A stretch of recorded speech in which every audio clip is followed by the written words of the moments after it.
Hello fellow sapiens, and welcome to Sleepless Homo. If you're here, it probably means your brain hasn't quite powered down yet, or maybe you're just looking for something a little quieter, whether you're lying in bed, drifting towards sleep, or just letting this play softly in the background while cooking, showering, or working with headphones on. This is your moment to slow down and wander backward. Not into fantasy, but into the deep past, into science, into memory. This is a channel for soft science, not wild speculation. Everything you'll hear is grounded in archaeology, paleontology, and humble evolutionary theory. We don't have all the answers, but we do have the bones, the rocks, and the questions. And if you ever drift off during one of the chapters, that's completely fine. I've left full timestamps in the description so you can pick up exactly where you left off tomorrow. Because this story, from the first second to the last, is worth hearing in full. Now, if you enjoy this kind of quiet, long-form storytelling, if it helps you learn, focus, or just relax after a loud day, consider liking and subscribing. It helps this channel reach more curious sapiens like you, and if you feel like sharing, tell us where or how you listen. Are you in bed, working a night shift in silence somewhere far away? And as always, stay curious, stay calm. Now, let's go back over 200 million years, to a world without flowers, without birds, without continents as we know them, a hot planet, a broken supercontinent, and the strange, unstoppable creatures who would come to rule it. This is the Jurassic Period, and this is the part we almost forgot. If you're still with me, then your mind is open and your day is softening. Let's go back. Not a few centuries, not a few million years, all the way back to a moment just after the world almost ended. The clock reads somewhere around 201 million years before today, though no clock ticks loud enough to hear it. There is no sky you would recognise, no Atlantic, no Himalayas. Just a heat-humming world built mostly from silence and steam. One supercontinent, one ocean, and one very recent extinction, because the Jurassic does not begin with life, it begins with death, or at least with the unmaking of what came before.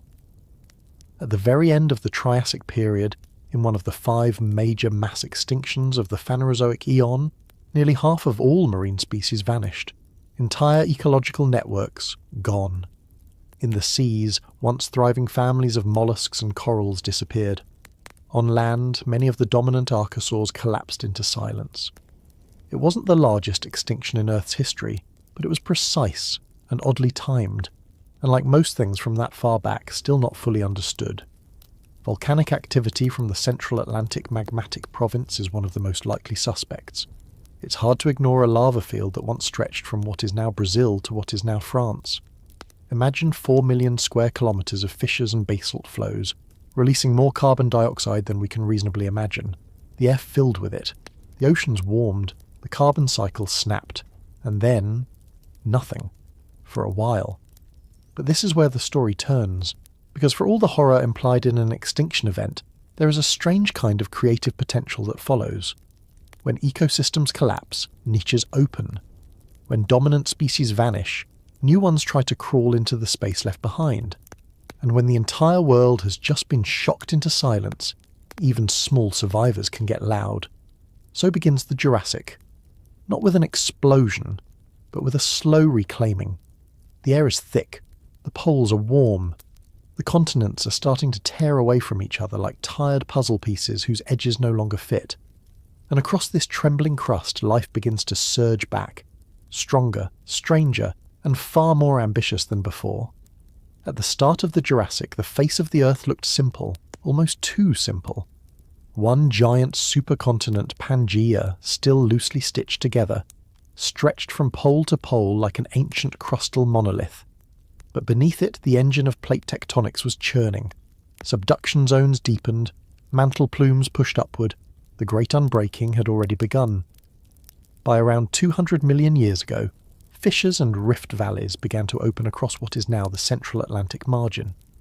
Lava poured upward in immense pulses, releasing sulfur and carbon dioxide into the sky in alternating waves. That tectonic violence, seismic and slow, would gradually rip Pangaea into two main daughter continents, Laurasia to the north and Gondwana to the south. Between them, narrow basins filled with seawater, marking the birth of the Atlantic Ocean, though it was more like a trickle than a flood. These weren't clean continental splits. The tectonic plates didn't slide away from each other like drawers. They cracked and pulled and jammed, breaking in different places at different speeds. As Laurasia and Gondwana drifted apart, shallow epicontinental seas began creeping into low-lying areas. What had once been a single landmass was slowly reshaped into a broken archipelago of continental fragments.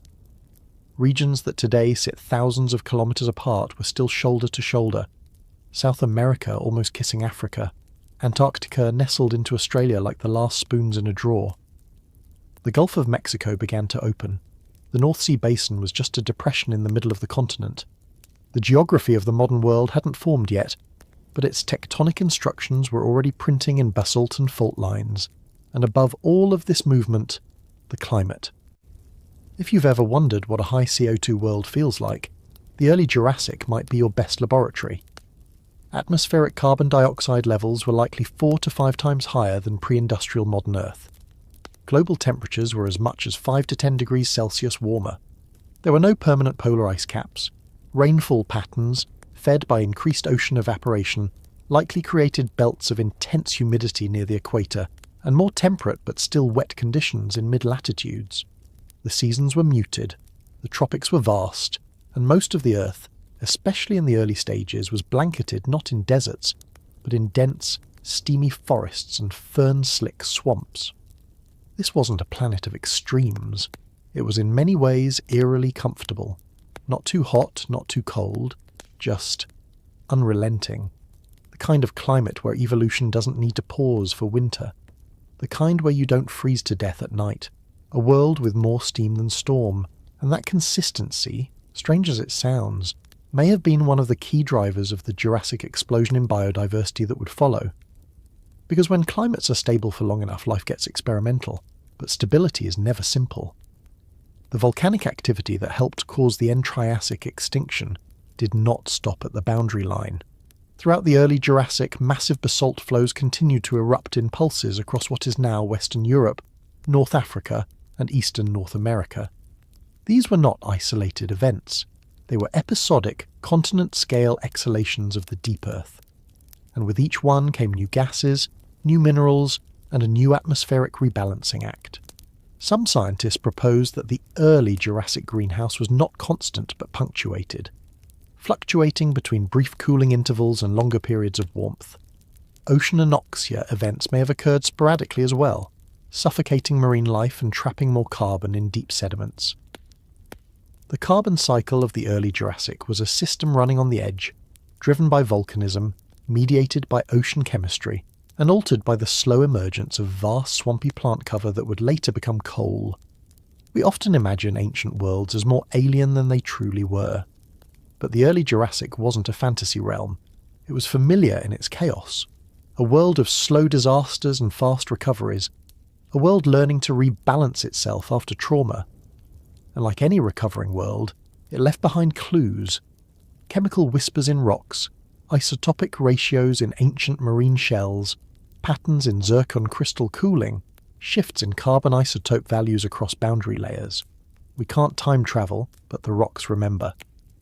At sites like the Blue Lias Formation in southern England or the Ferny Shale of western Canada, thin, dark layers rich in organic carbon tell us of sudden disoxycotions. In the Tethyan realm, now a fossilised belt through southern Europe and North Africa, we find sedimentation patterns that mark changes in sea level and tectonic tilt. All of these speak to a planet in motion, not just across space, but through cycles of atmospheric, biological and chemical change, and perhaps most haunting of all. For a brief moment, Earth's geography and climate aligned to allow life to spread almost without interruption. The breakup of Pangaea had created both new barriers and new corridors. Inland seas allowed for aquatic expansion. Shifting coastlines created isolated zones where new evolutionary experiments could incubate. Even the magnetic field, stronger in the Jurassic than it is now, may have helped shield life from damaging radiation during this critical phase of recovery. For tens of millions of years, Earth was, in a strange way, unusually kind to the organisms that survived the last extinction. Not peaceful, not stable, but survivable, expandable, and oddly fertile. But no matter how stable a world may seem, it doesn't last. The Jurassic would go on to host some of the most famous organisms in the history of life on Earth. But right now, at its beginning, it is still quiet, still under construction. The continents are drifting, the skies are heavy, the seas are rising, the stage is being set. And if you lean in close enough, you might just hear the low rumble of something ancient, something rising from the ash and soot, ready to reclaim the Earth in forms we've never fully understood. So we end this moment not with a creature, but with a question. If life can rebound after an extinction this massive, how many other times has it tried, and how many times have we simply forgotten? If you stepped outside 190 million years ago, you wouldn't need a jacket, or an ice scraper, or a weather forecast, because in the Jurassic world the weather didn't really change, not the way we think of it. No snowstorms at the poles, no annual frost lines, no long dry winters or long wet summers, just a kind of steady, wet warmth, unrelenting, humid, and oddly livable. A greenhouse world, breathing slow through volcanoes and jungles, cycling carbon through rocks and oceans, mist and rainfall, all without ever dipping below freezing. There were no glaciers, no ice caps, no seasonal snowfall that lasted. In fact, for tens of millions of years, Earth may have forgotten how to make ice entirely. But how?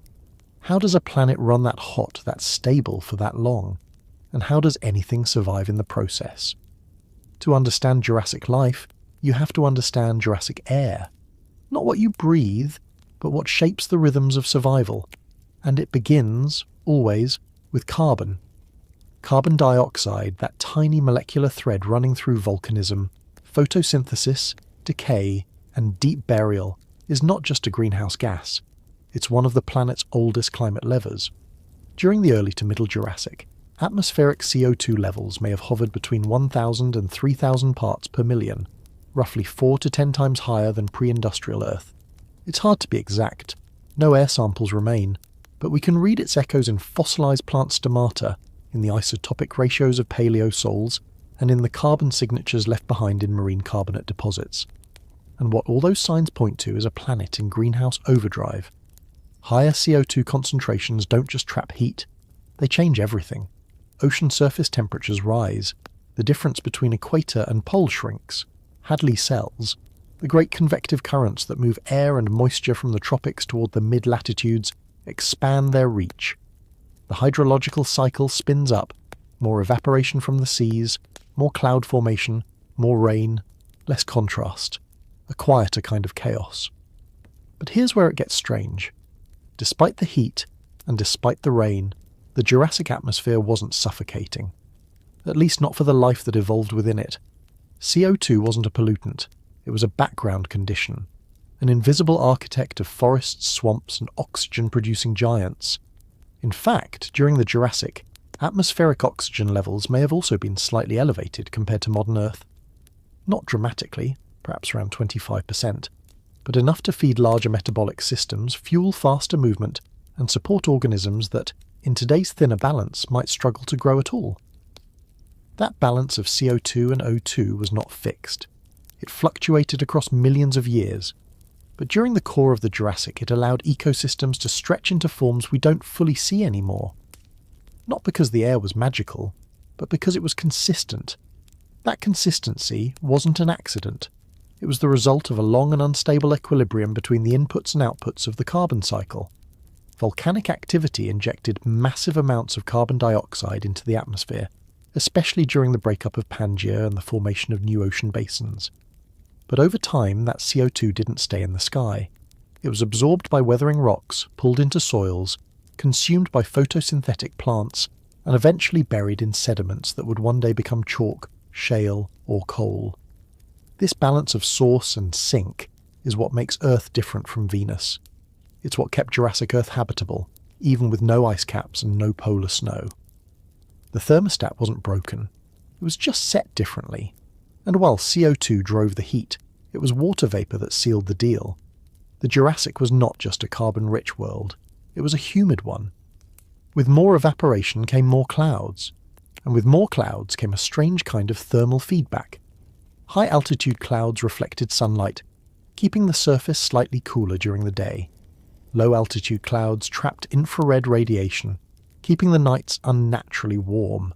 The result was a world with less daily temperature variation, less seasonal fluctuation, and far more atmospheric stability than we might expect from a high CO2 planet. In the tropics, rainfall may have been near constant. In the mid-latitudes, seasonal monsoons likely surged and retreated like biological tides, feeding vast wetland belts. At the poles, temperatures may have remained warm enough to sustain forests, not the boreal conifers of today, but swampy, fern-covered ecosystems that knew no frost. This climate engine, spinning quietly behind the scenes, didn't just shape temperature, it reshaped biology. In a world without winter, organisms don't need hibernation.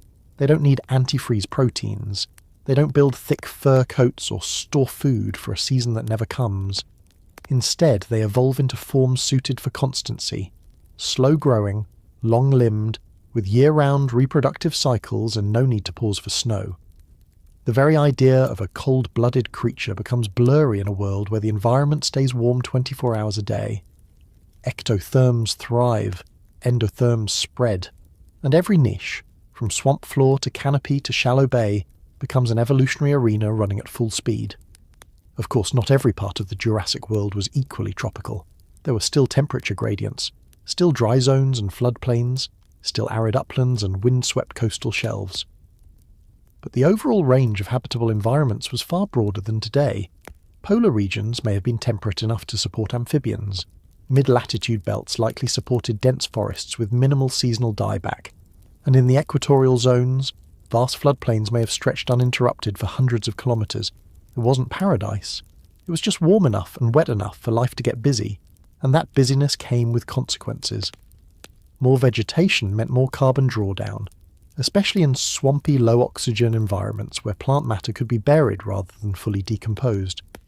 This is part of why Jurassic coal seams exist, even in a greenhouse world. In some intervals, photosynthetic drawdown may have outpaced volcanic input, leading to brief periods of cooling, or at least climate moderation. The Earth didn't just sit there, it breathed, in and out, warm, wetter, warmer, wetter still, sometimes cooling, sometimes stormier, but always cycling, always slow. This rhythm wasn't just driven by gases. Orbital cycles played their part too. The Earth's axial tilt, orbital eccentricity and precession all affected the distribution of sunlight and the timing of seasons, even in a greenhouse world. These Milankovitch cycles, still active today, would have produced subtle variations in monsoon strength, sediment deposition, and biological productivity over spans of 20,000, 40,000, and 100,000 years. In the rock record, we see this as varves, fine, alternating bands of silt and clay that preserve seasonal or annual patterns. In some Jurassic formations, these microlayers stretch uninterrupted for tens of meters, telling us not just that the world was stable, but that it pulsed, pulsing, breathing, but not pausing. Because when the Earth runs warm for long enough, the biosphere doesn't just recover, it explodes. Still, for all its warmth, this was not a greenhouse of comfort. Storms in the Jurassic were likely intense. Tropical cyclones, unbroken by modern land masses, may have swept across shallow seas with unimaginable energy. Lightning storms could have stretched for days, and rainfall, measured not in inches but in meters, may have reshaped entire floodplains in a single week. The soil beneath your feet would never fully dry. The air would always carry the weight of water, and the sky would never stay the same shade of blue for long. And yet, something in that chaos worked. The air was breathable, the land was fertile, the seas were warm, oxygen supported life, carbon dioxide drove growth, and clouds, those quiet agents of both cooling and trapping, regulated the planet like a second skin. It was not balance, it was dynamic imbalance. A planet not frozen in stasis but held together by cycles we are only beginning to understand. So if you're wondering how life survived when the thermostat was broken, maybe it wasn't broken after all.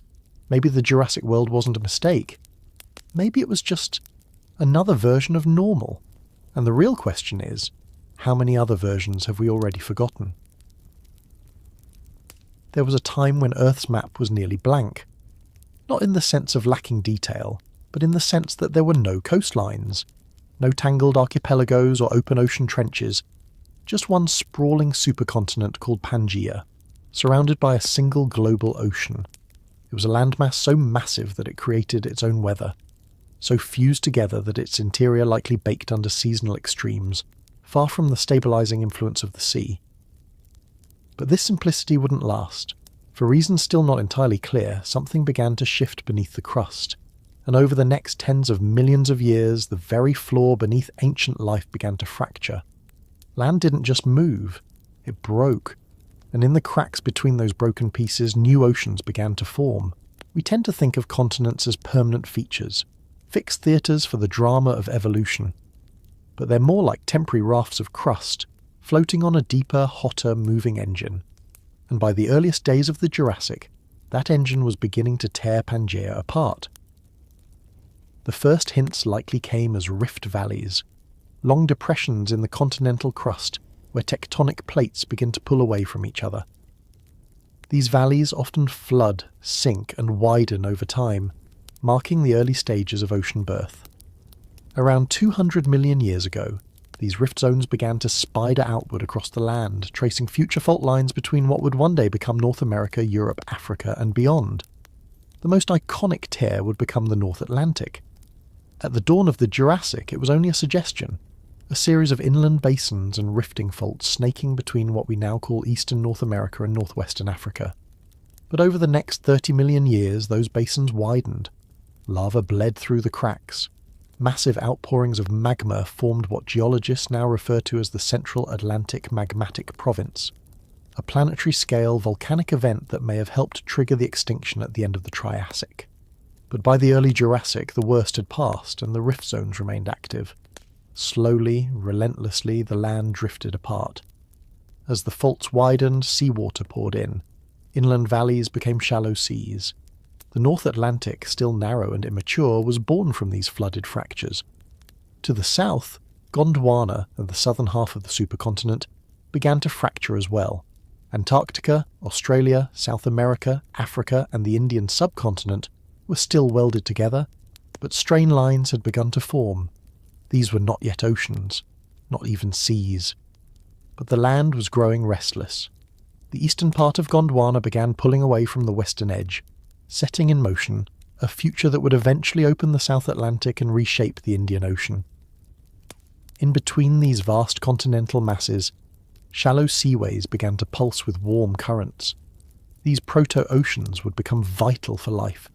They didn't just divide continents, they connected ecosystems. For the first time in hundreds of millions of years, marine corridors opened up between isolated regions, offering passage to species that would otherwise have remained landlocked or regionally trapped. In what is now Europe, the tectonic reshaping led to the formation of several key basins. The Germanic Basin, the Anglo-Paris Basin, and the Western Siberian Basin all owe their origins to this slow continental wrenching. These weren't oceans, but they were large enough to hold vast epicontinental seas, shallow bodies of salt water that periodically flooded the land. With no polar ice caps and a globally warm climate, sea levels were high, and when crustal downwarping met rising water, the result was a patchwork of inland seas, coastal lagoons, and flooded plains. Further north, in what we would now call Eurasia, a similar story was playing out. Tectonic stretching in the region that would become the Arctic Ocean caused marine waters to flood parts of the northern landmass. These new seaways linked to deeper bodies and provided nutrient-rich corridors where marine reptiles, ammonites, and future evolutionary branches would begin to flourish. The Arctic coastlines were not frozen wastelands. They were lush, temperate shorelines, flooded and fertile. Volcanism followed the fractures. As the continents drifted, magma surged upward along the rift zones. The Earth's crust, thinned by extension, allowed enormous volcanic flows to blanket the landscape. These weren't tidy volcanoes like we see in modern times. These were massive flood basalts, liquid rock pouring out of the planet in sheets that could bury regions the size of modern countries. The surface of the Earth, in places, was red hot and glowing. And while these events were less apocalyptic than the ones that marked the end of the Triassic, they still had profound environmental consequences.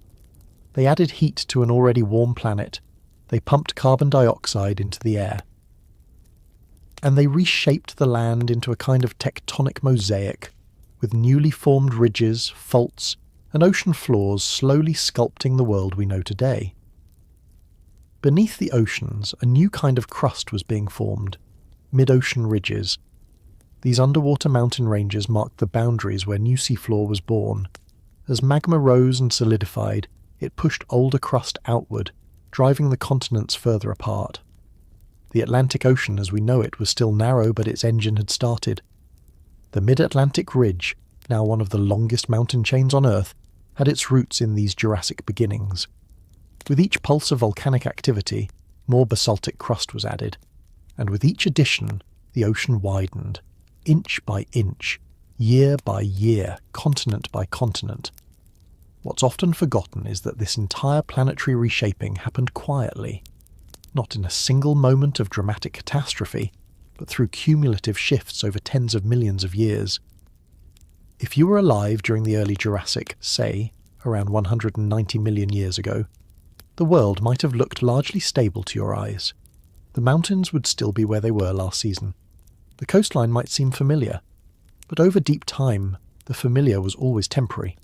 Valleys deepened, faults widened, seas rose, and the slow rupture of the world beneath your feet continued. By the Middle Jurassic, around 170 million years ago, the map had changed. The Atlantic Ocean was narrow but real. The Tethys Ocean, once a vast inland sea between Gondwana and Laurasia, had expanded and connected to new marine pathways. India was beginning to drift northward. Australia and Antarctica remained fused, but subtle fault lines hinted at future separation. The supercontinent was gone, in spirit if not yet in full geography. In its place was a planet in motion, a planet cracking, a planet rearranging itself from a single landmass into the beginnings of a global puzzle. What this meant for life would unfold in later eras, but tectonics had done something strange and powerful. By tearing the land apart, it had created opportunity. Isolation led to speciation. Flooded basins became nurseries for marine life. Mountain ranges altered wind and rainfall patterns, and perhaps most importantly, the vast connected coastlines provided countless ecological edges, the transitional zones where evolutionary creativity tends to spike. So when we ask why the Jurassic became such a fertile, diverse and strange era in Earth's history, we must not only look to its creatures or its climate, we must look beneath it, to the quiet, inexorable breakage of land. The crust itself had shifted, the world had been cracked open, and in those cracks life would soon take hold with astonishing force. But this also leaves us with a strange, haunting question. If the continents had never fractured, if the plates had never pulled away from each other, would life have diversified at all? Would there have been enough separation, enough movement, enough boundary and edge to spark the evolutionary fireworks of the future? Or was it the rupture, not the unity, that truly made our world alive? That's the part we're still trying to understand, and perhaps always will be. What did forests look like before petals evolved? It's a simple enough question, but behind it lies a world that almost doesn't make sense to the modern eye. No blossoms, no bees, no splash of springtime pink, just towering green, textures instead of colours, spores instead of sweetness, and a slow-motion ecological ballet choreographed not by scent or nectar, but by wind and patience. This was the Jurassic Forest. From roughly 200 million to 160 million years ago, Earth was a greenhouse world without flowers. It was hot, wet, and deeply green, and the plants that ruled it were neither delicate nor shy. They were survivors of the extinction that had cleared the board at the end of the Triassic, and they wasted no time reclaiming the space left behind. Within just a few million years of the chaos, plant life had erupted across the continents, in a chlorophyll conquest that turned even rocky slopes and rift basins into jungles. But not the kind of jungle you're picturing. There were no orchids, no grass, no tangled underbrush as we know it. Instead, Jurassic forests were structured like botanical cathedrals, airy fern-floored halls held aloft by giant seed plants that had been evolving since the Carboniferous. These were ecosystems of slow innovation, built entirely on gymnosperms. The term gymnosperm simply means naked seed. Unlike flowering plants, which protect their seeds inside fruits, gymnosperms expose theirs on scales or cones. This group includes conifers, cycads, ginkgos, and several now extinct lineages. And in the Jurassic, they were not only dominant, they were foundational. The vast majority of terrestrial biomass came from their trunks, leaves, and roots. And the ecosystems they built provided the structural and climatic backdrop for the dinosaurs' evolutionary explosion. Among the first to re-establish themselves after the Triassic-Jurassic extinction were the cycads. Often mistaken for palms today, cycads are actually more ancient and genetically distinct. They have thick, armoured trunks crowned with rosettes of stiff, feathery leaves. In the Jurassic, they flourished across the tropics and subtropics, forming dense, low forests in coastal plains and flood basins. Their seeds were large, often toxic, and may have been among the earliest plant foods sought out, or avoided, by herbivorous dinosaurs. Cycads are dioecious, meaning male and female cones grow on separate plants. Their reproductive strategy involved cones packed with exposed ovules and pollen released into the wind. Yet even with this seemingly simple setup, some Jurassic cycads evolved elaborate cone shapes, possibly as a form of thermogenesis or even rudimentary signalling, not for insects, but perhaps for wind optimization. We don't know for certain, we only have the cones, and a few fossilized impressions of their leaves, pressed like green memories into stone. Above the cycads rose the conifers. Today we associate conifers with cold northern forests, pine, spruce, and fir. But in the Jurassic they thrived in warm, humid zones as well. Their diversity was immense, and many belong to extinct families that have no true modern analogues. One example is the genus Podosomites, which once dominated the mid-latitudes of East Asia. Unlike modern conifers, Podosomites had broad, flat leaves that looked more like magnolia foliage than needles, and it was deciduous. These were conifers that shed their leaves seasonally, adapting not to winter frost, but perhaps to dry spells or other stressors. Some grew in swampy lowlands, others lined upland river valleys, and all of them fed the fire cycle of the Jurassic, not just metaphorically, but literally.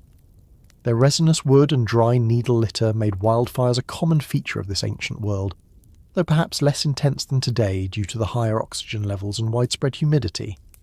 In parts of what is now Europe, especially the Germanic Basin and the British Isles, we find evidence of another conifer-dominated flora. The group Caerulepidiaceae, now entirely extinct, was a defining feature of many Jurassic environments. These trees had thick, scaly leaves and a high tolerance for salty or nutrient-poor soils. Some even adapted to coastal or semi-arid habitats, where they may have played a role in stabilising sand dunes or resisting brackish flooding. Their fossils show strange leaf and cone morphologies, hinting at ecological strategies no longer seen today. And then there were the ginkgos. If you've ever walked a city street lined with fan-leaved ginkgo trees, you've seen a ghost.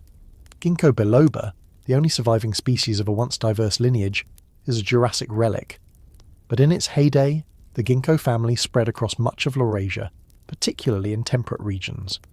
Fossil records from China, Mongolia, and Central Asia show multiple genera of ginkgo-like plants, some with lobed leaves, others with more complex venation patterns. Their seeds were exposed on stalks, not enclosed in cones, and may have been dispersed by wind or gravity alone. Ginkgo wood is relatively soft, and its growth rings suggest a seasonal rhythm, possibly influenced by monsoon cycles. In forested valleys of the early Middle Jurassic, ginkgos formed open canopy groves that mingled with conifers and ferns, creating a layered ecosystem of tall trunks, mid-level shrubs, and mossy, fern-covered understory. Seed ferns, already ancient by this point, were in their twilight, but they still held on in some regions. These were not true ferns, but rather plants with fern-like leaves and seed-based reproduction. Their lineage stretches back to the late Paleozoic, and by the Jurassic they had evolved into strange woody shrubs with thick leaf fronds and complex root systems. In some places they formed underbrush beneath taller cycads and conifers. In others, they clung to rocky slopes or lake margins, stabilising soil and supporting early terrestrial ecosystems in ways that are easy to overlook but ecologically vital. Their extinction toward the end of the Jurassic was gradual but definitive, and today only their impressions remain. One of the most important things to understand about these Jurassic forests is not just their composition, but their verticality. These were tall, stratified ecosystems. Some conifers may have reached over 30 metres in height, with lateral branches creating shaded canopies that regulated temperature and humidity beneath. The forest floor, depending on region, could be open and fern-covered, or tangled with juvenile gymnosperms and moss. In riparian zones, where rivers cut through the floodplains, vegetation may have been more diverse, with a mix of swamp-dwelling trees and seasonal herbaceous cover.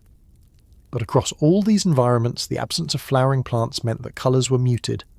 Greens and browns, occasional reds from cone scales, maybe hints of silver on leaf undersides, but nothing like the pollinator-driven palette of the Cretaceous and beyond. Photosynthetic efficiency was high, especially in the equatorial and mid-latitude zones where sunlight was abundant. But the CO2-rich atmosphere and the warmth of the period also meant plants grew rapidly. Growth rings in fossil wood show fast seasonal expansion, followed by quick dormancy. This suggests that despite the generally warm climate, many Jurassic regions still experience some form of seasonality, likely driven more by rainfall than temperature. Wet and dry seasons, not summer and winter, and the plants evolved accordingly. We also find evidence of root systems that hint at soil stabilisation strategies. Fossilised root casts show networks that mirror modern forests in function, if not in form. These roots not only anchored the trees but shaped the very land they grew on, slowing erosion, filtering water, and creating microhabitats for whatever animals and microbes had made their homes in the understory. In some deposits, especially in China's Yunnan region and parts of Patagonia, paleobotanists have uncovered entire fossilised forests, where fallen trunks, leaf litter, and even root mats are preserved in situ. These snapshots give us rare three-dimensional glimpses into the Jurassic world. They show trees spaced unevenly, with clearings and dense patches, and sometimes signs of fire damage followed by regrowth. These are forests that lived and died and returned, over and over, in a cycle older than any species that would later walk through them. Today, only a handful of these Jurassic giants remain. The cycads are still here, clinging to subtropical zones. The ginkgo, kept alive by humans in urban landscapes and temple gardens. A few conifers, distant cousins of their ancient relatives, still dominate boreal forests. But most of the Jurassic flora is gone, not dramatically, not all at once, just slowly outcompeted, mutated or rendered obsolete by the flowering plants that eventually rose to take their place. And so, we're left with a question. One that science can't fully answer, and maybe never will. What does a world smell like before flowers? What does a breeze carry when there is no perfume, no petal, no fruit? Perhaps just the scent of resin and spores, the whisper of wind through fern fronds, and the quiet, steady breath of a forest that had not yet learned to bloom, but had already mastered the art of life.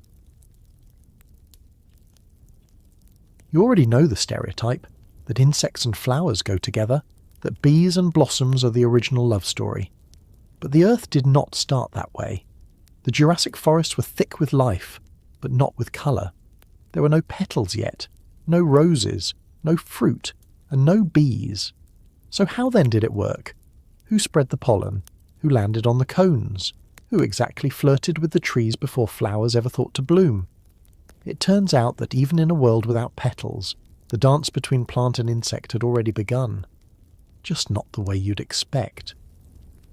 For nearly 50 million years, the Earth hosted a strange courtship, a silent pre-floral ecology, where the first pollinators learned to visit the forest's reproductive organs without knowing they were rehearsing for a future that hadn't evolved yet. Let's step into that world, back to a time between 190 and 150 million years ago, the middle of the Jurassic, a planet without petals, but not without pollinators. By this time, the forests had already become layered, complex systems. There were ginkgos with fan-shaped leaves, cycads with thick trunks and pineapple-sized cones, and towering conifers with pollen sacs at their tips, and resin in their bark. The air was warm, the atmosphere thick with carbon dioxide, and in many places the undergrowth steamed like a greenhouse. But the real story, the one hiding in the shadows of the leaves, was what crawled, buzzed, and fluttered between these plants, and how these tiny animals began to rewrite the rules of reproduction. The Jurassic insect world was not a primitive sideshow, it was a world of innovation. Across East Asia, in what is now northeastern China, a fossil-rich region called the Daohugu Beds preserves some of the best glimpses we have of this time. Trapped in volcanic ash and fine lake sediments, dozens of ancient insect lineages reveal a story stranger than expected. There were early beetles, small and low to the ground, that chewed through decaying vegetation and possibly burrowed inside ancient cones. There were wasp-like insects with ovipositors longer than their own bodies. There were moth-like forms with scaly wings, but no modern flowers to land on. And then there were the butterflies that weren't. Enter the calligrammatids, often called calti for short. If you looked at one hovering above the Jurassic ferns, your modern brain might mistake it for a butterfly. Broad, patterned wings, a long tongue-like proboscis, a gentle flight through the sunbeams of the forest canopy. But calligrammatids weren't butterflies at all. They belonged to an entirely different order of insects, closer in ancestry to lacewings than to anything lepidopteran.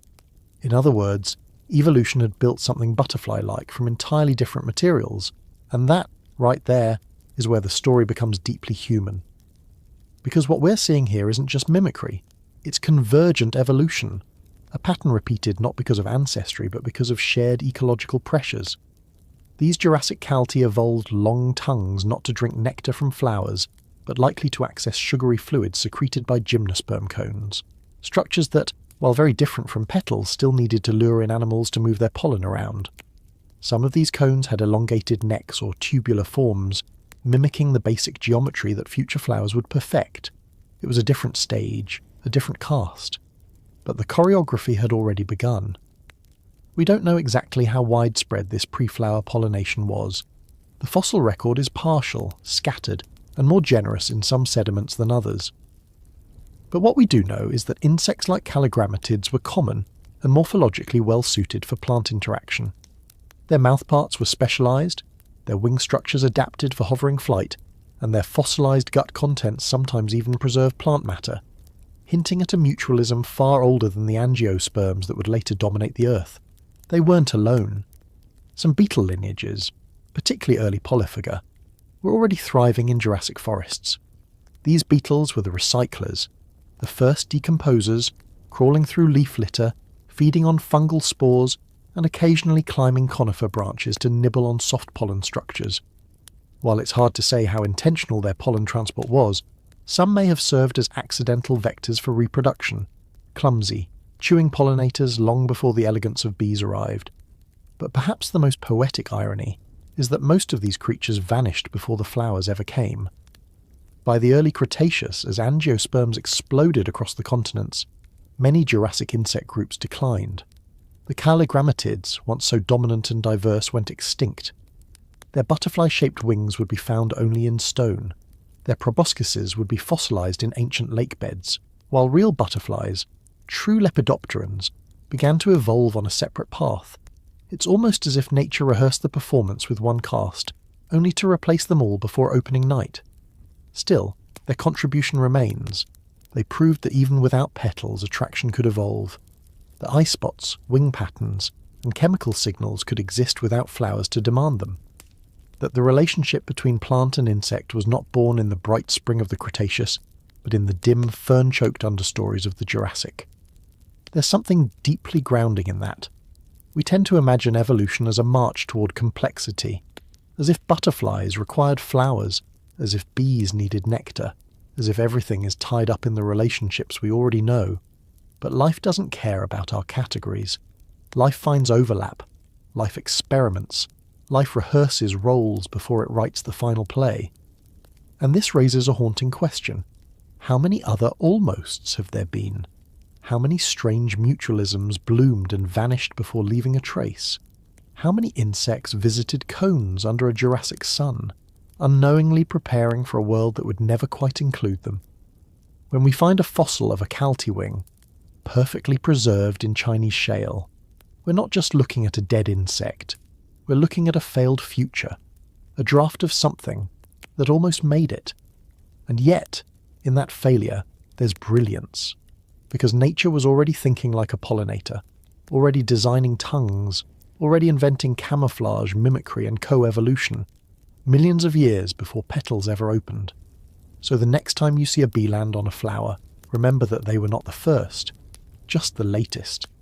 The Jurassic forests were already humming, already buzzing, already reaching out to the air, hoping that something, anything, would land, taste, and carry their story forward. And something did.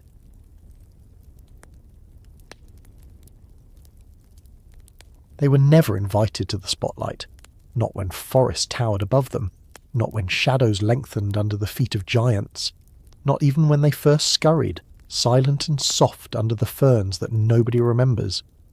But the story of the Jurassic is not only about reptiles with necks like cranes or teeth like saw blades. There were others, smaller, stranger, furrier, and still here, somehow. When we picture the Jurassic world, it is tempting to think only in terms of the enormous. But what if we zoomed in? What if we lowered our perspective not to the branches of conifers or the bones of sauropods, but to the roots? Beneath the leaf litter, behind rocks, under logs half-eaten by fungi, life continued in miniature. And in those hidden corners, evolution quietly rehearsed the mammalian experiment, an idea that would not truly take over the Earth for another 100 million years, but which began not in triumph, but in survival. By the start of the Jurassic Period, around 200 million years ago, the extinction at the end of the Triassic had reset much of Earth's biological order. Dinosaurs began their rise to dominance, and reptiles flourished in niches across land, sea, and air. But the early mammals, they stayed low, literally, and in doing so, they may have found the one evolutionary strategy that could coexist with thunderous feet and sharp-toothed cousins, be small, be nocturnal, be quiet, and be everywhere. Multituberculates are often considered the rodent analogues of the Mesozoic world, though technically they are not rodents, and technically, rodents would not show up for another 130 million years, but analogies help. If you imagine a creature roughly the size of a modern rat or guinea pig, with gnawing teeth and a flexible body built for climbing or burrowing, you would not be far off. They were called multituberculates because of their complex, multicusped teeth, rows of little bumps and ridges, perfectly evolved for chewing through plant matter, seeds, and maybe even insects. The group would persist for over 100 million years, a tenure far longer than most dinosaur families, and yet their names remain unknown to most. Fossils like Pulchophatia or Craniotherrium do not make it into children's books, but they deserve to. Because the secret to their success was adaptability. Some multituberculates climbed trees, others burrowed underground, some had grasping paws. A few even developed gliding membranes, independently inventing the idea of the flying squirrel long before squirrels themselves evolved. They were evolutionary generalists in a world increasingly ruled by specialists. If multituberculates are the quiet heroes of mammalian history, then the docodonts are its forgotten philosophers, weirder, more eclectic, and with a surprisingly rich fossil record in China and Europe. The genus Docodon, first described from Jurassic sediments in what is now Germany, shows a dental pattern so sophisticated that it rivals some modern mammals. Their molars were complex, and complexity in the fossil record is rarely accidental. One of the most beautiful examples of Jurassic mammal evolution comes from the Middle Jurassic strata of northeastern China, where an animal known as Castrocauda, meaning beaver tail, made headlines not just for its anatomy, but for what it told us about mammalian experimentation. Castrocauda had a flat paddle-like tail, webbed feet, and evidence of fur. It likely lived in freshwater environments, swimming for prey. This is astonishing because it means that, while dinosaurs were stomping on land and pterosaurs were gliding above, at least one mammalian lineage had already re-entered the water, not to dominate it, not yet, but to live in it, quietly, successfully, and with style. Then there's Docker fossa, also from China, whose anatomy resembles that of a modern mole. Fossils show short, broad digits and a skeletal structure ideal for digging. Once again, this suggests convergent evolution, the independent invention of similar traits in unrelated animals due to similar ecological pressures.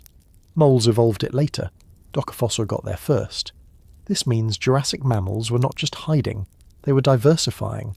And if the multituberculates were the generalists and the docodonts were the innovators, the therians were the ancestors, the ones who would eventually give rise to nearly every mammal alive today, including you.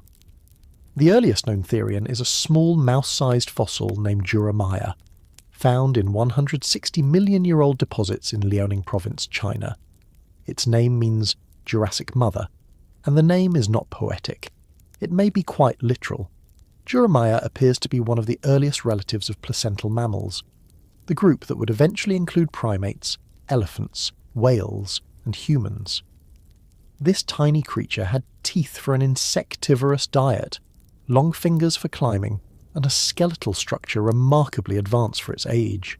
It could grasp, it could climb, and it had traits in its ear bones and jaw that mark it clearly as part of the lineage that leads to us. And yet, it was less than 10 centimetres long, a whisper on the evolutionary stage. So what were these mammals doing, day to day, in a world dominated by reptilian behemoths? The answer, perhaps, is simply living.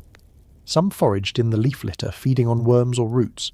Others gnawed at seeds or stalks. Many stayed nocturnal, not just for ecological advantage, but because of necessity, staying out of the way of larger, sharper eyes. Their vision likely adapted to low light. Their hearing, already improving with the transformation of jawbones into ear bones, became acute. Smell played a central role, and the brain, slowly, quietly, it was getting bigger. One of the enduring mysteries of mammalian evolution is why, despite living in such constrained niches, the ancestors of modern mammals began to develop increasingly complex nervous systems. Why invest so much biological energy into cognition, coordination, and sensory integration if your entire job is to not be eaten? Perhaps the answer is that complexity is not always a response to dominance. Sometimes it's a response to navigating the margins. In a world full of danger, subtlety is a superpower. There is no evidence that Jurassic mammals hunted in packs or built elaborate social systems. They were not yet painting on cave walls or taming fire, but they were learning, adapting, evolving under pressure. The fossil record shows increasing variety in skull shapes, tooth arrangements, limb proportions. Each adaptation, each tiny shift in form, was a data point in the grand experiment of life. And though we know only fragments of their bones, what we do see is remarkable for its range. And so the story of Jurassic mammals is not one of dominance or grandeur. It is not cinematic. It is granular, compressed into crevices, preserved in the fine sediments of ancient lake beds. It is a story of survival by subtraction, of reducing visibility, lowering metabolic demands, staying light, fast, hidden. And in that quietness, they won. Not quickly, but permanently. Because every large thing you've ever known, whales, bears, elephants, yourself, was once this, a creature with fur, hiding in the dark, eating bugs and running from lizards. You're not descended from a tyrannosaur. You're descended from something that probably got stepped on by one, and that raises a question no dinosaur can answer. Is victory always loud? Or does the greatest success come not from standing on top of the food chain, but from slipping through its cracks? What does it take to win the ocean? Not just to survive in it or glide through it, but to dominate it, rewrite its anatomy, and become the blueprint for nearly every fish that would follow. In the Jurassic seas, something quiet happened. It wasn't a headline extinction, or a monstrous takeover by teeth and claws. It was subtler than that. The winners of the marine world didn't need fangs. They needed jaws that flexed, and bladders full of gas. They needed to bend, twist, dart, float, without spending all day fighting gravity or hydrodynamics. They didn't need to be terrifying. They just had to be efficient. And from that quiet anatomical revolution, a new fish was born. One so successful that today, more than 95% of all bony fish species, millions of shimmering finned things, trace their evolutionary lineage back to this moment. This is the story of the teleosts and the world they made, fin by fin. The Jurassic Ocean was not a calm place. For 100 million years it had been recovering from one extinction and anticipating the next. The Triassic seas had ended in chaos, an anoxic event, warming tectonic disruption. But by the early Jurassic something new had stabilised. Shallow seas had returned, flooded by the slow drowning of continental margins. Coral-like reefs, mostly sponges and microbial mounds, had re-established themselves in the photic zones. Nutrient cycling rebounded, and in this warm, well-oxygenated, predator-filled soup, fish had room to try something new. Now technically, teleosts weren't born in the Jurassic. Their origins stretch back further, perhaps into the late Triassic. But it was in the Jurassic that they diversified, radiated, and began to replace their ancestral cousins, the more primitive actinopterygians in earnest. The word teleost comes from the Greek for complete bone, which is a little misleading. What made them successful wasn't just their bone structure. It was a deep redesign of how a fish functions, from jaw to tail. Most earlier bony fish had relatively fixed upper jaws and rigid skulls. This made for strong bites, but limited feeding strategies. Teleosts, by contrast, evolved a kinetic skull, a jaw system with mobile elements. Their upper jaw could flex outward, creating suction as they opened their mouths. This meant they didn't have to bite chunks off prey, they could just inhale it. Small crustaceans, plankton, larvae, any living thing small enough to fit was now fair game. This method, called suction feeding, was fast, efficient and energetically cheap. But that was only the beginning. They also refined their internal buoyancy system. Earlier fish had a gas bladder for flotation, but teleosts evolved a more sophisticated swim bladder, fine-tuned for vertical control. With this internal balloon of gas they could hover mid-water, ascend or descend with tiny gas exchanges, and conserve energy that would otherwise be wasted battling gravity or surface tension. In short, they were agile, not just horizontally but vertically. A new kind of three-dimensional dominance. Their vertebral columns became more flexible, their fins became more manoeuvrable. Even their scales changed. Thinner, lighter, overlapping in new ways that allowed for smoother motion. The result was a fish that could turn on a dime, hide in reef crevices, lunge with explosive speed, or hover like a ghost. And in the wild ocean arms race, that kind of manoeuvrability became a survival trait of overwhelming importance. By the Middle Jurassic, teleosts were expanding into nearly every available niche in the marine ecosystem. Some fed on plankton, some became ambush predators, some cruised coral reefs, some sifted sediment. Fossil beds from Europe and China begin to reveal an increasing diversity of forms: slender torpedo shapes, deep-bodied reef fish, bottom feeders with downturned mouths. It wasn't a single lineage exploding. It was a whole architectural style of fish taking over, each tweak of jaw, spine or fin unlocking a new way to live. And then there was Leedsichthys, a reminder that sometimes evolution still likes to show off. Leedsichthys problematicus, whose very name acknowledges the difficulty of understanding it, was one of the largest bony fish ever to exist. Estimates vary wildly. Some say 9 meters, others argue for 16. But even the lowest estimates make it bigger than a great white shark. And unlike the predatory giants of later oceans, Leedsichthys wasn't a hunter. It was a filter feeder, a slow-moving, wide-mouthed collector of plankton that glided through the Jurassic seas like a whale before whales.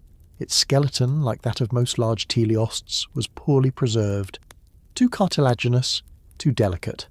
But enough fragments have been found across Europe, especially in England's Oxford clay, to suggest its proportions, and more importantly its lifestyle.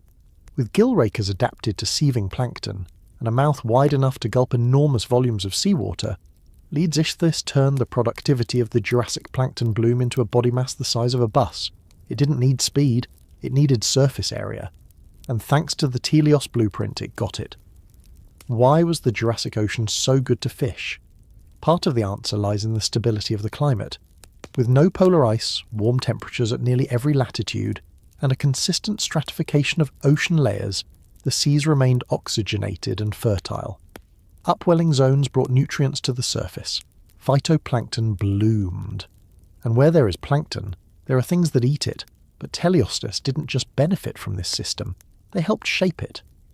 As mid-level consumers, they kept invertebrate populations in check, recycled nutrients, and served as prey for marine reptiles and early birds alike.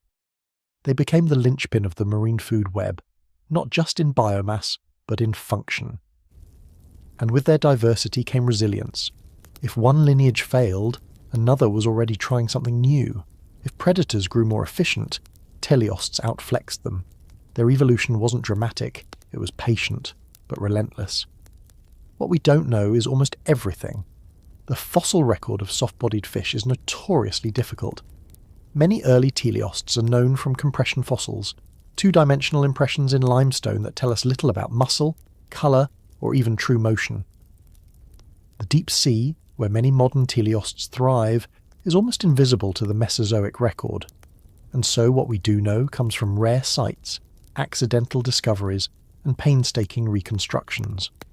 But what is clear, at least to the humble anatomist, is that the Jurassic marks a turning point.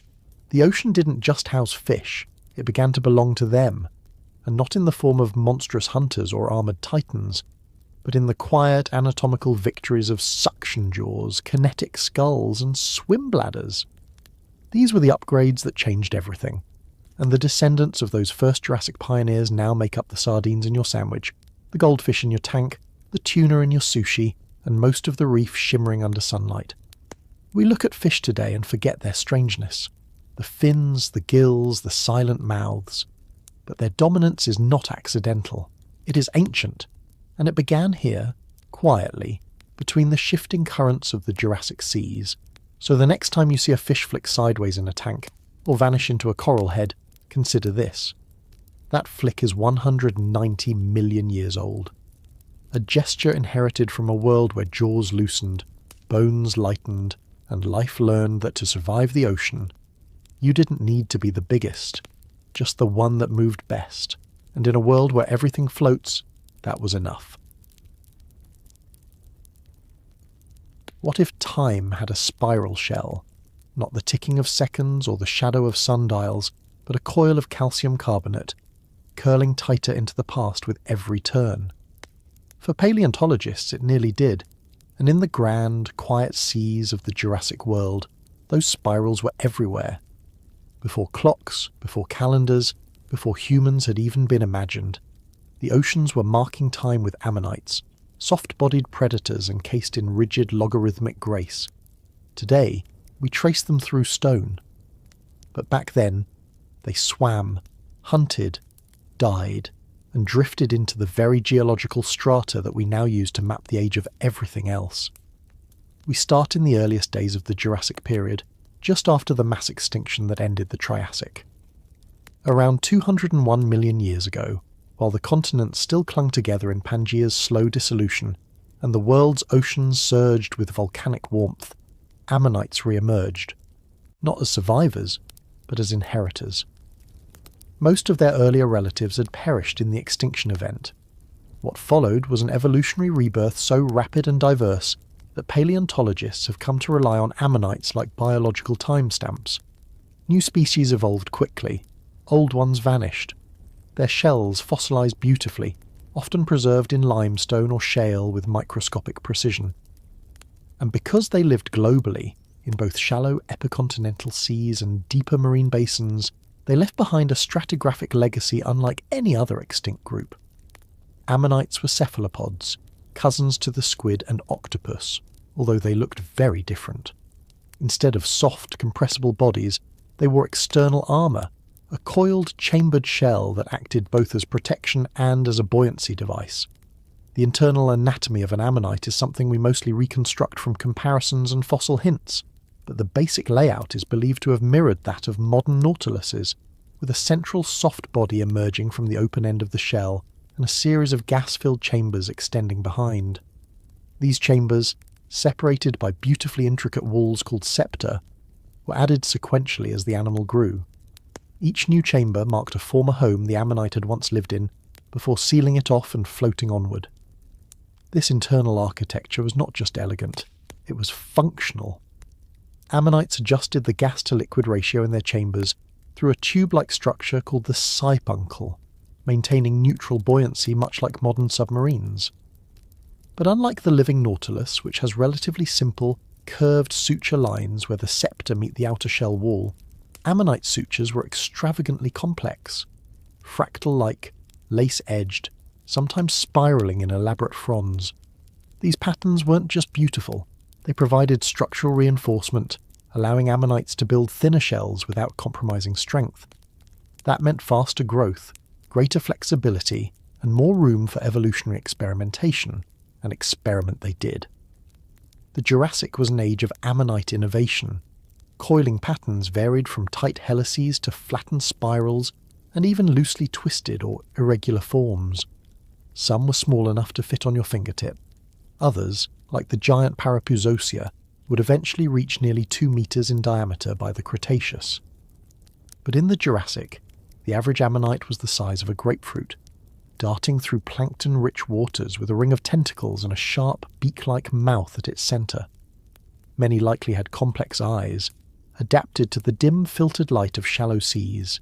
They were predators, feeding on small crustaceans, larvae, and sometimes each other. Their mobility, combined with a wide environmental tolerance, made them a foundational part of the marine food web. Strangely, ammonites left behind little soft tissue. What we know of their diet, behaviour, and even anatomy comes largely from fossilised impressions, coprolites, and indirect evidence. Occasionally, a jaw structure or ink sac has been preserved, offering fleeting glimpses into the biology of an animal that, for all its abundance, remains somewhat spectral in our understanding. It's an ironic fate for something so central to our reconstruction of deep time, the shells fossilised, the creature itself mostly gone, ghosts of their former selves spiralling in stone, but their true scientific superpower lies in biostratigraphy, the use of fossil organisms to date rock layers. Because ammonites evolved rapidly, had short lifespans, and were globally distributed, specific species can be tied to very narrow slices of geological time.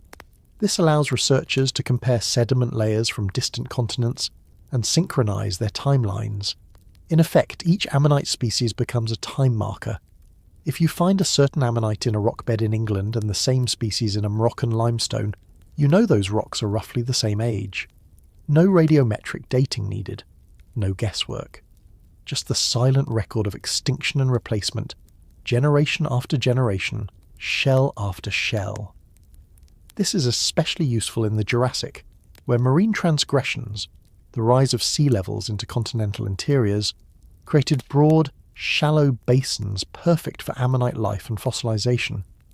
Europe in particular became a fossil-rich seascape of lagoons and reefs, its modern-day chalk cliffs and clay beds layered with ammonite remains. Sites like Lyme Regis on England's Jurassic coast, or the limestone quarries of southern Germany, preserve them in astonishing detail. These places are time machines, their walls built from the slow accumulation of dead ammonites in the sediments that entombed them. What we don't know, or perhaps can't ever fully know, is how ammonites lived in terms of social behaviour, reproductive strategy, or daily life. Were they solitary? Did they swarm? Did their shell patterns serve camouflage, sexual selection, or nothing at all? We suspect that some had planktonic larvae, drifting for weeks before settling into benthic or pelagic lifestyles. We guess that predators like marine reptiles and early sharks hunted them frequently, and we've even found bite marks and cracked shells to support this. But as with so many extinct animals, much of their story remains speculative, a blend of sediment, inference, and the unfilled gaps of time. Yet their story feels oddly intimate. Ammonites mark not just geological stages, but the passage of extinction itself. They radiated after the end-Triassic collapse. They thrived through warming oceans and spreading seas. They adapted to new coastlines, new pressures, new predators. And then, at the end of the Cretaceous, they vanished completely in the same impact that erased the non-avian dinosaurs. But unlike the dinosaurs, ammonites left behind a perfect breadcrumb trail, layer by layer, epoch by epoch, winding backward through time.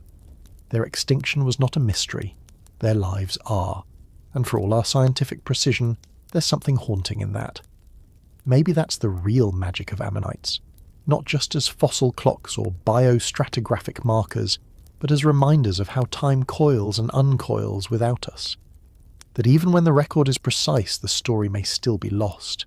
That a spiral shell preserved in rock for 200 million years can outlive its maker and still whisper nothing, or maybe everything. We just have to keep listening. It is easy to think of vision as a straightforward thing. Light enters the eye, hits the retina, and a brain, assuming one is present, makes sense of it. But vision, especially in the deep past, was never that simple. It was a negotiation between biology and physics, between predation and survival, and sometimes it produced designs that seemed so over-engineered, so outlandishly complex that you wonder whether evolution was showing off. This is the story of Dolichoceras ingens, an animal most people have never heard of, despite having what may be the most advanced eyes in the history of life. Let's set the scene. Middle Jurassic. The warm, shallow seas of what is now eastern France. A calm carbonate basin, low in oxygen, high in preservation potential. Today we call it the La Vultusuron Lagerstätte. But back then, it was a dimly lit underwater world filled with cephalopods, early fish and crustaceans, all drifting or hunting in the haze. And hiding in that world was Dolichoceras, an arthropod about 15 centimetres long, with a shrimp-like body, paddle limbs, and two of the most extraordinary eyes nature ever grew. Each eye of Dolichoceras had around 9,000 individual ommatidia. Those are the tiny optical units that make up a compound eye. That gives us 18,000 visual units across both eyes. For reference, a modern dragonfly, a famously agile hunter, has around 30,000. But it's not just the count that matters, it's the structure, the preservation, and the evolutionary context. These eyes were so perfectly fossilized that paleontologists could see the hexagonal facets still aligned like a honeycomb, wrapped around the convex curvature of the eyeball. Each ommatidium pointed in a slightly different direction, creating a panoramic field of view. But here's the catch. Unlike modern crustaceans that live in bright reefs or sunlit shallows, Dolichoceras lived in much dimmer conditions. That raises a question. What were these hyper-complex eyes for? Well, perhaps Dolichoceras was not a casual drifter. Its eyes suggest an active predator, one that needed fast, accurate motion detection in a twilight ocean. These compound eyes would have allowed it to track movement with incredible speed, detect contrast changes across wide fields and lock onto prey in low light. And given the density of its ommatidia, it might even have seen in polarized light, something still common in mantis shrimp today. But again, these are inferences. We don't get to see what Dolichoceras saw. We only get the fossils. And a lot of very humbled speculation. Its body reinforces the theory. Flattened, with articulated swimming appendages and a flexible tail, it had all the gear of a fast swimmer. Its frontal appendages, preserved in exquisite detail, had long spine-like structures, clearly adapted for grasping or raking prey into its mouth. If you're building an ambush predator in the Jurassic Sea, this is not a bad design. See it, chase it, trap it, eat it. But then there's the strangest part. These eyes are preserved so well and in such detail because Dolichoceras lived in a place where oxygen levels were low enough to suppress scavengers and bacterial decay. It died in a time and place where most eyes would rot away. Its hypervision was frozen by anoxic luck. Which leads to an eerie irony. The most advanced eyes of the Jurassic are now blind. Perfectly preserved, perfectly useless. No longer hunting, just watching us back from the rock. It also leads us to a broader question. Why do compound eyes evolve this way at all? Why go through the trouble of building thousands of tiny optical units instead of one big lens, like ours? The answer, as usual, is trade-offs. Compound eyes have terrible resolution compared to vertebrate eyes, but they're amazing at motion detection and field coverage. They don't need a brain the size of a grapefruit to make sense of what they see. For a shrimp-sized arthropod, with limited processing power, this is the best system evolution could offer. Light, fast, wide, and effective. We often think of evolution as a straight climb, simple to complex, fish to philosopher. But Dolicharis is a reminder that complexity blooms in every branch. Sometimes it fades, sometimes it fossilizes, and sometimes it gets surpassed. Today there are no animals with eyes exactly like Dolicharis. Some stomatopods come close, but the design has mostly vanished. It was a moment in time, a visual experiment that worked brilliantly until the rules changed. Could there be a modern analogue? Not quite. The eyes of insects and crustaceans have followed different trajectories since the Jurassic, and while compound eyes are still common among arthropods, none seem to replicate this level of detail in such a small marine predator. It's as if Dolicharis built the sports car of compound vision, and then the factory closed. Still, the fossil record continues to surprise us. Every few years, another arthropod with uncanny optics turns up, and each one humbles us again.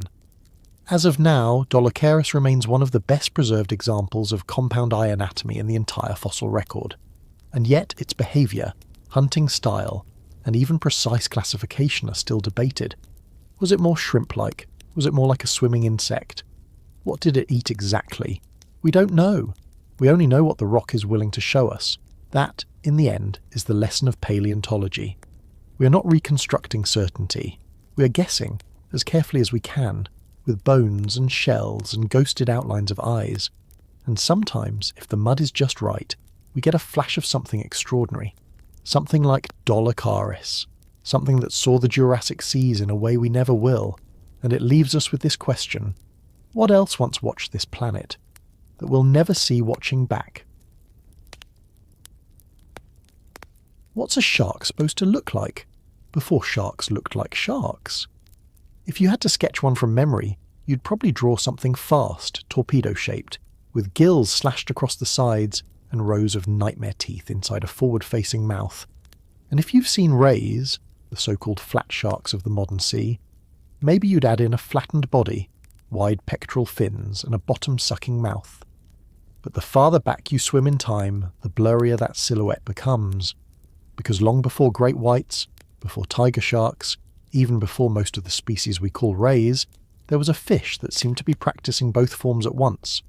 A creature with the body of a ray, the spine of a shark, and the scientific identity of a mystery. Welcome to the late Jurassic. Welcome to Protospinax.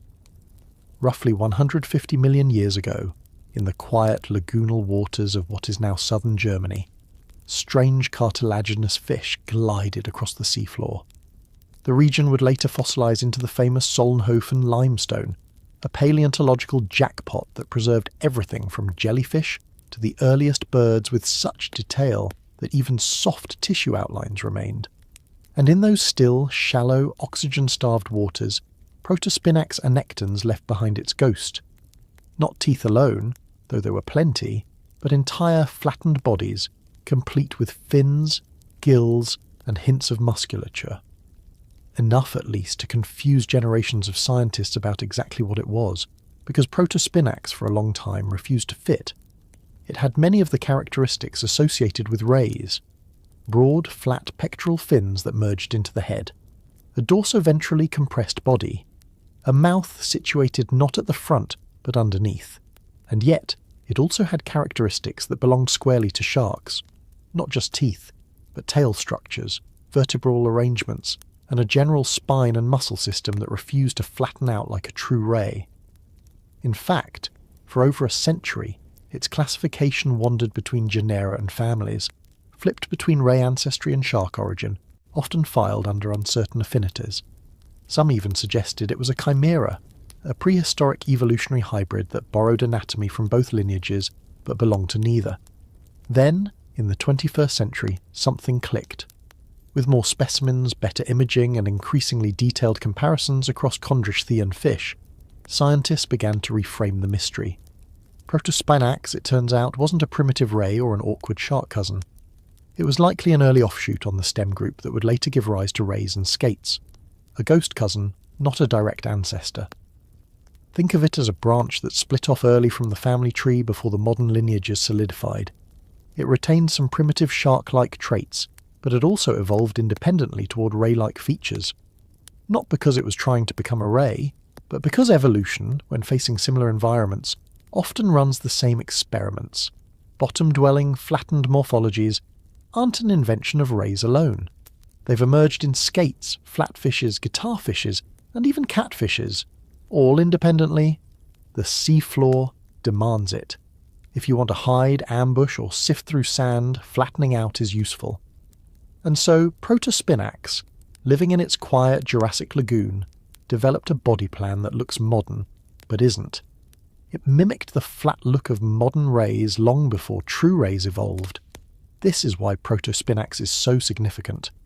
Not because it's a common fossil, it isn't. Not because it's a perfect ancestor, it isn't that either. But because it reminds us how messy and non-linear evolution really is.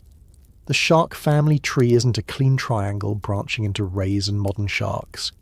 It's a thicket of experiments, most of which ended. Some left behind descendants. Some, like Protospinax, just left questions. Even the name is a puzzle. Proto means first. Spinax echoes an older shark genus. But Protospinax isn't the first anything. It's more like a late Jurassic side quest. And that suffix anectans means connecting. An ironic name, perhaps, because for decades it didn't clearly connect to anything. But now we see it as a connector in a deeper sense. A fossil that links not through ancestry but through analogy. It connects what was to what could have been. One of the reasons the story of Protospinax has gained attention in recent years is that it's forcing paleontologists to revisit their assumptions about the origins of modern rays and skates. For decades, the prevailing wisdom was that rays emerged directly from within the shark family, diverging sometime in the early Cretaceous. But if Protospinax really does sit outside both groups, not a ray, not a true shark, then that means the features we associate with rays may have deeper, more scattered roots. Flat bodies, enlarged pectoral fins, bottom feeding. These might not be inherited traits but convergent ones, evolved more than once in response to similar ecological pressures. And if Protospinax could evolve those traits so early, it means the potential for ray-like anatomy was lurking in the shark genome long before it was realised in modern lineages. Evolution doesn't invent from scratch. It tinkers, reuses, and occasionally loops back to ideas that almost worked before. Which raises a haunting question. How many Protospinax-like creatures have we never found? How many species independently tried to become rays or sharks, succeeded for a few million years, and vanished? The Solnhofen fossils are rare. Not every creature that died there left its body behind. And even among those that did, not every skeleton was preserved clearly enough to study. For every Protospinax we know, there may be 10 others we don't, half-complete, lost to erosion, or simply buried where no paleontologist has looked yet. It's possible the shark ray debate would have ended decades ago if just one more fossil had surfaced. That's how fragile our reconstructions really are, but that fragility is part of the wonder, because each discovery like Protospinax doesn't just fill a gap, it opens a door. It reminds us that evolution is far stranger than the textbook diagrams suggest, that sometimes a creature looks like one thing, acts like another, and turns out to be neither, and that even in the well-studied rocks of Europe, you can find something that rewrites the story. So next time someone tells you sharks haven't changed in hundreds of millions of years, show them Protospinax, the shark that looked like a ray. That wasn't a ray. That wasn't even quite a shark. And yet, in its strangeness, told us more about both. And if you happen to drift off halfway through that fossil record, I put timestamps in the description, so you can always come back and pick up the thread, because the whole story is worth hearing. And as always, stay curious, stay calm. I'll see you in the next story. What does it take to survive since the Carboniferous? To crawl out of the swamps over 300 million years ago and never fully leave them? To endure mass extinctions, continental breakups, superheated atmospheres, and a planet overrun by reptiles? To live not in the spotlight of prehistory but in its damp, quiet shadows? This is the story of the amphibians who refused to die out, who hid, adapted, shrank, and clung on while everything else around them rose and fell. And it begins in the Jurassic. By the start of the Jurassic Period, somewhere around 200 million years ago, the ancient order of temnospondyls had already seen better days. These were the heavyweights of Paleozoic and early Mesozoic amphibians. Some grew over 4 meters long, others had skulls so wide they resembled coffee tables with teeth. For a long time, they dominated freshwater ecosystems. But by the time Pangaea began cracking apart, their reign was coming to an end. Climate was shifting, predators were evolving, and the massive amphibian body plan that once ruled the Carboniferous swamps was becoming a liability. One by one, the temnospondyl lineages began to vanish. Some limped into the Jurassic. Fossils in Africa and parts of Asia suggest a few managed to hang on into the early and even middle Jurassic, but they were relics, evolutionary ghosts in shrinking habitats. Their extinction wasn't abrupt, but it was inevitable. The world was warming, drying, and swarming with faster, more specialised reptiles. Large-bodied amphibians could no longer dominate. They could only hold on. And while the giants declined, something smaller was rising. The Jurassic period marks the first clear appearance of the 3 amphibian lineages that still exist today: frogs, salamanders, and caecilians. But the early members of these groups didn't look quite like their modern descendants. They were experiments, stubby-limbed, sharp-toothed, sometimes tailed, sometimes not, caught in evolutionary transition. Yet already they carried the basic blueprints of survival. Start with frogs. The oldest definitive frog fossil, Prosalurus betis, comes from the early Jurassic of North America. It was no pond dweller. Instead, it was a land-based jumper with long hind limbs and a light skeleton, small, agile, and built for escape. It had already evolved many of the skeletal adaptations that define frogs today: the fusion of certain bones, the elongation of the ankle, the absence of a tail. But it still retained a few primitive features like extra vertebrae. Prosalurus wasn't quite a frog, but it was no longer anything else either. Then there's Viorella, from Argentina. Slightly younger, possibly a true frog. Its fossils suggest a very similar body plan, short-bodied, broad-headed, capable of sudden propulsion. And there's Notobatrachus, another South American specimen, with characteristics that may link it to more modern frog families. The point is, by the mid-Jurassic, frogs weren't just surviving, they were diversifying. But frogs weren't alone. In the cooler, wetter environments of East Asia, another amphibian lineage was quietly taking shape: the salamanders.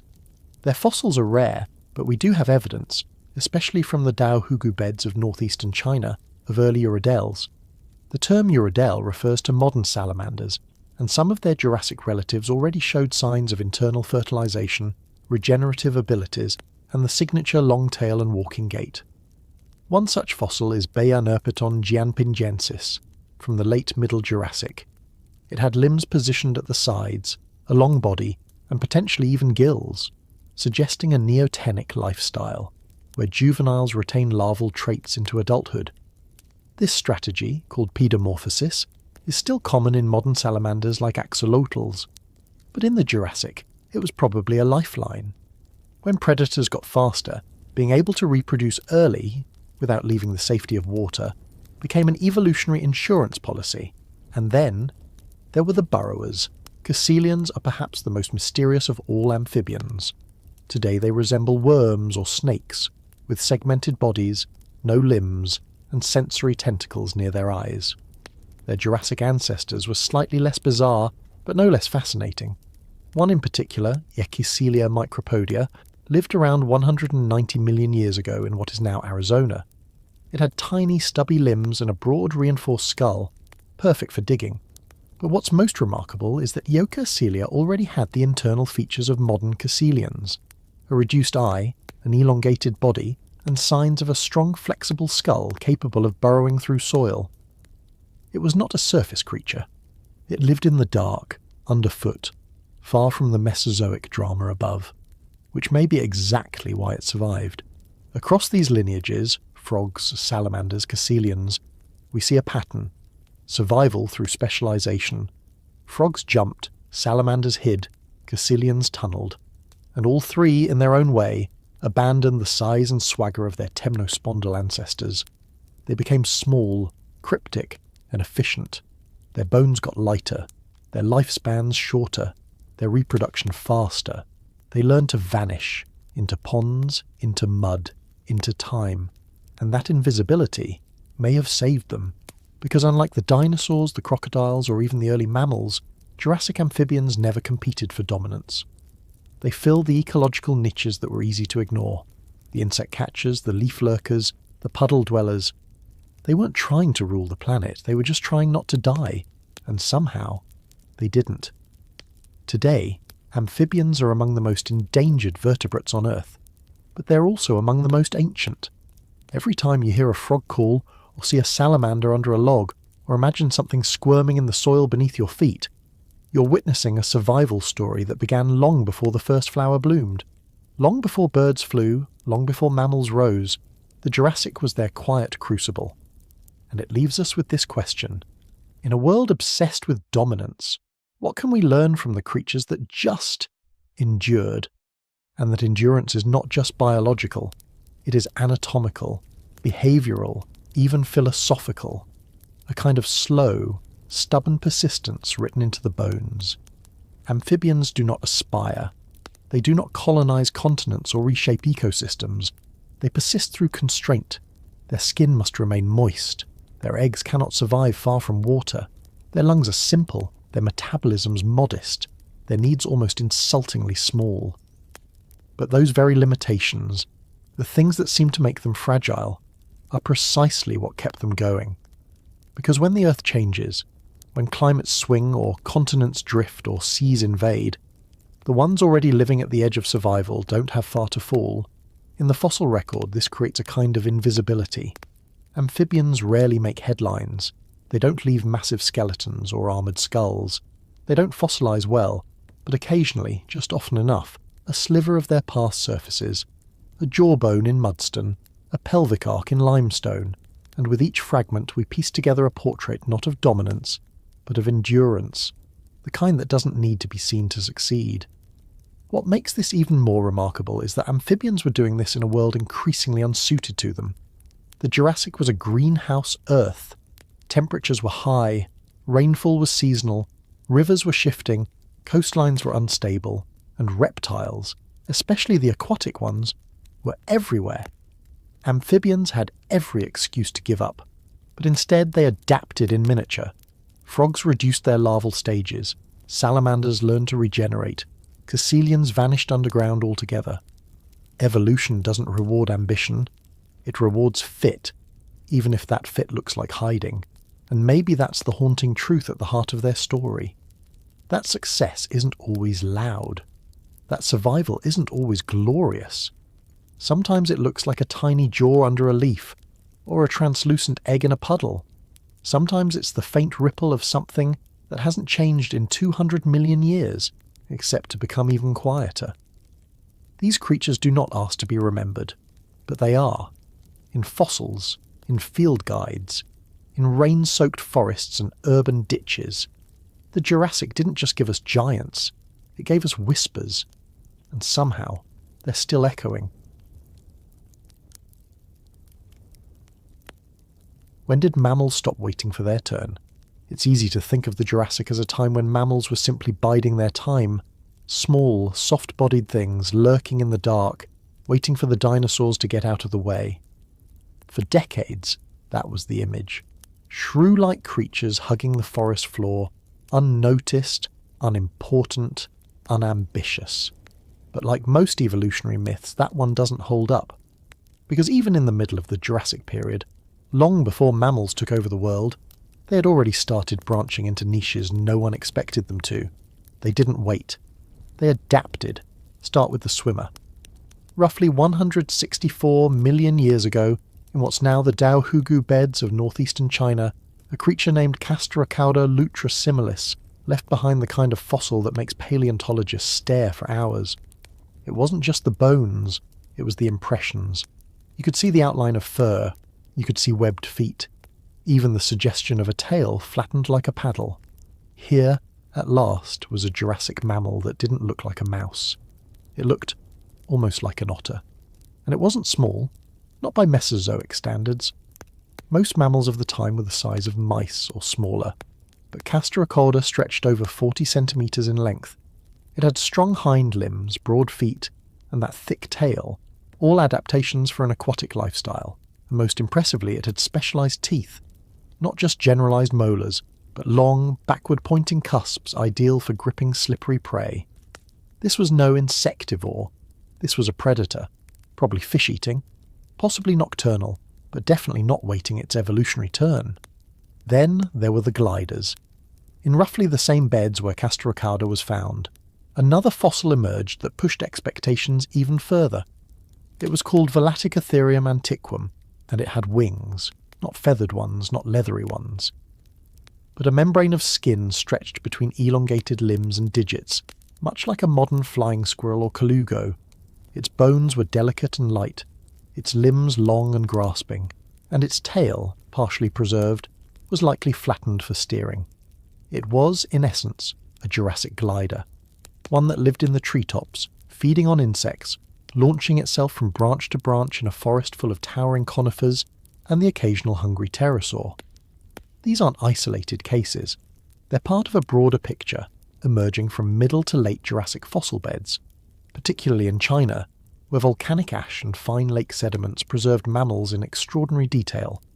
We see hints of burrowers, diggers, climbers, and even semi-arboreal omnivores. The classic image of the Jurassic mammal as a generic shrew is quickly unravelling. In its place, a miniature world of ecological diversity. Mammals were already occupying specialised roles. They were already experimenting with form and function. And while they never challenged the dominance of dinosaurs, they weren't ignored either. They were evolving under the radar, and maybe that's the key. Mammals didn't survive by being loud. They survived by being flexible, by filling the cracks, by moving into the places the big reptiles didn't care to go, underground, underwater, up trees. This wasn't a strategy of conquest. It was a strategy of resilience, and it paid off. Even the structure of these early mammals hints at how much was already in place. Their inner ears were more complex than their non-mammalian ancestors. Their jaws were tighter, more precise. Their fur, though only fossilised in rare conditions, was already likely ubiquitous, not just for insulation, but for thermoregulation in variable climates. And their reproduction, while still not fully understood, may have already involved some degree of parental care. These were not just miniature reptiles, they were mammals through and through, and yet they remain mostly invisible in the public imagination. Ask someone to name a Jurassic animal, and they'll say Stegosaurus, or Allosaurus, or maybe Brachiosaurus. They won't say Castrocada. They won't picture Velaticotherium launching silently through ancient trees. But perhaps that's fitting, because these mammals, and their quiet evolutionary success, weren't about spectacle. They were about persistence, innovation, and strange, sometimes whimsical adaptations that told the world, we're here too. So next time you look at a river otter sliding through a stream, or a flying squirrel gliding from branch to branch, or a shrew twitching in the underbrush, remember this: their story didn't begin after the dinosaurs. It began beside them, beneath them, and sometimes even above them. They didn't wait. They adapted, and maybe that's why we're here at all. And the fossil record from this time, though fragmentary, keeps surprising us. In Portugal, in the Kimmeridgian Age sediments of the Guimarota coal mine, paleontologists uncovered one of the richest late Jurassic mammal assemblages known in Europe. Dozens of tiny jaws and teeth, perfectly preserved in the dark shale, revealed a miniature ecosystem hidden in the undergrowth, one teeming with dryalistids, multituberculates, and other strange names that never quite made it into children's dinosaur books. But these weren't evolutionary leftovers. They were busy. They were specialised. Some had teeth adapted for gnawing tough seeds. Others had molars that hinted at omnivory, or at an insect diet with alarming efficiency. Multituberculates in particular deserve a moment. They are often described as the rodents before rodents, though they weren't rodents at all. They just happened to evolve something similar. Long incisors, complex molars, a gnaw and grind feeding strategy that would become wildly successful again, tens of millions of years later. Some multituberculates even show evidence of prehensile tails and flexible ankles, hints of life in the trees, perhaps clambering over conifer branches, dodging pterosaur shadows, and gnawing on cone seeds long before squirrels ever existed. All of this points to one thing. Mammals weren't passengers in the Jurassic. They were participants, just not the kind that left giant footprints or dramatic bones. Their evolutionary canvas was subtler, smaller, more intimate. It was drawn in nerve endings and ankle joints, in the wear patterns on tiny teeth, in the curve of a wrist built for grabbing bark instead of running from it. and that subtlety is easy to miss, but it's also a lesson. In the long history of life, dominance is often temporary. Flexibility, on the other hand, leaves a legacy. The mammals of the Jurassic weren't waiting for permission to innovate. They were already doing it. In fur and flight membranes, in underground tunnels and mid-canopy glides. They were rehearsing a world that didn't yet belong to them, but one day would. No one told them it wasn't their time. They just got to work anyway.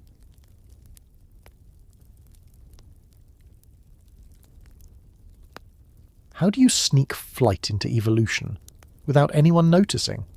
It didn't happen with a flap, or a takeoff, or some triumphant moment when a dinosaur leapt into the air and became a bird. It happened quietly, feather by feather, bone by bone, over millions of years, and for most of that time, no one was flying, not yet. But the blueprints were being drafted anyway, on the arms of tiny predators, in the tails of gliding climbers, in the filaments of creatures that still hunted on foot. If you were alive during the late Jurassic, around 160 million years ago, you would not have seen birds, but you might have seen something close, something strange, something halfway, and it might have looked back at you. Feathers, it turns out, are older than flight. Much older. They probably didn't start as tools for flying at all. The earliest feathers we know of, not just from bones but from preserved impressions, show up in fossils like Anchiornis, a crow-sized animal from what is now northeastern China. This creature, with its long tail, toothy snout and feathered limbs, didn't fly in any way we'd recognise. It could possibly glide, or at least slow its descent. But its feathers weren't just aerodynamic tools. They were display features. They were insulation. They were perhaps for balance. Feathers started as something else, and only later became wings. That evolutionary retooling wasn't rare. Evolution almost never invents things from scratch. It reuses, repurposes, reconfigures. In the case of feathered dinosaurs, it worked with what it had. Small, lightly built theropods already adapted for fast movement, with hollow bones and three-fingered hands. Then it began adjusting the recipe. Longer arms, stiffer tails, lighter skulls, more asymmetrical feathers. Eventually something like lift. One of the most famous fossils in the world marks this halfway point. Found in the Solnhofen limestones of Germany, in layers dating back about 150 million years, Archaeopteryx is often called the first bird. That's not quite right. It's not fully bird. But it's also not just dinosaur. It's perched on the evolutionary threshold, wearing a mosaic of traits that seemed impossible when it was first discovered. Teeth in its beak, claws on its wings, a long bony tail, but also real flight feathers, asymmetrical veins, lightweight skeleton, a wishbone.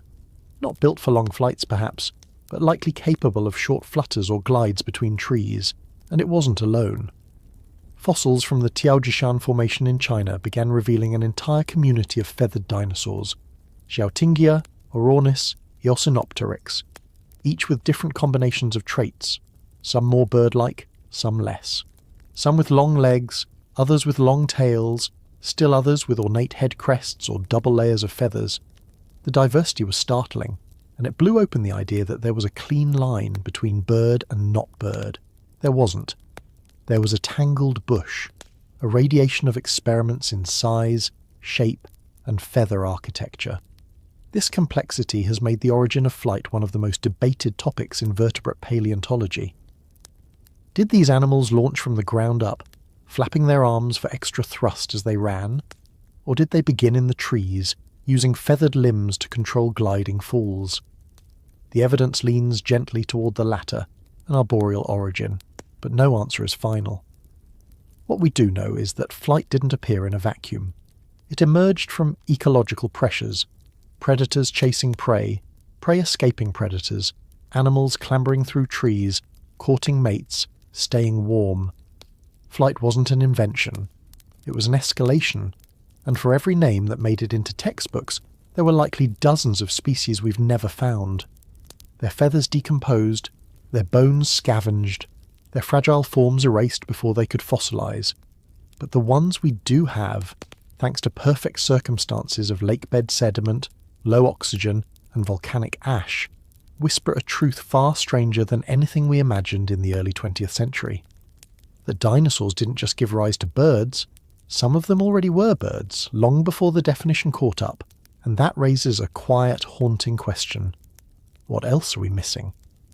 If feathers could exist for millions of years before anyone noticed their real purpose, what other tools is evolution hiding in plain sight?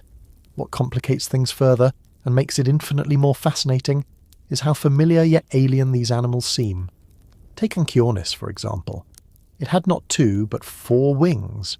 Feathers stretched not only across its arms, but also along its legs. Imagine that for a moment. A dinosaur with winged legs. This isn't some poetic metaphor, this is preserved fact, visible in dozens of stunning specimens from Liaoning province.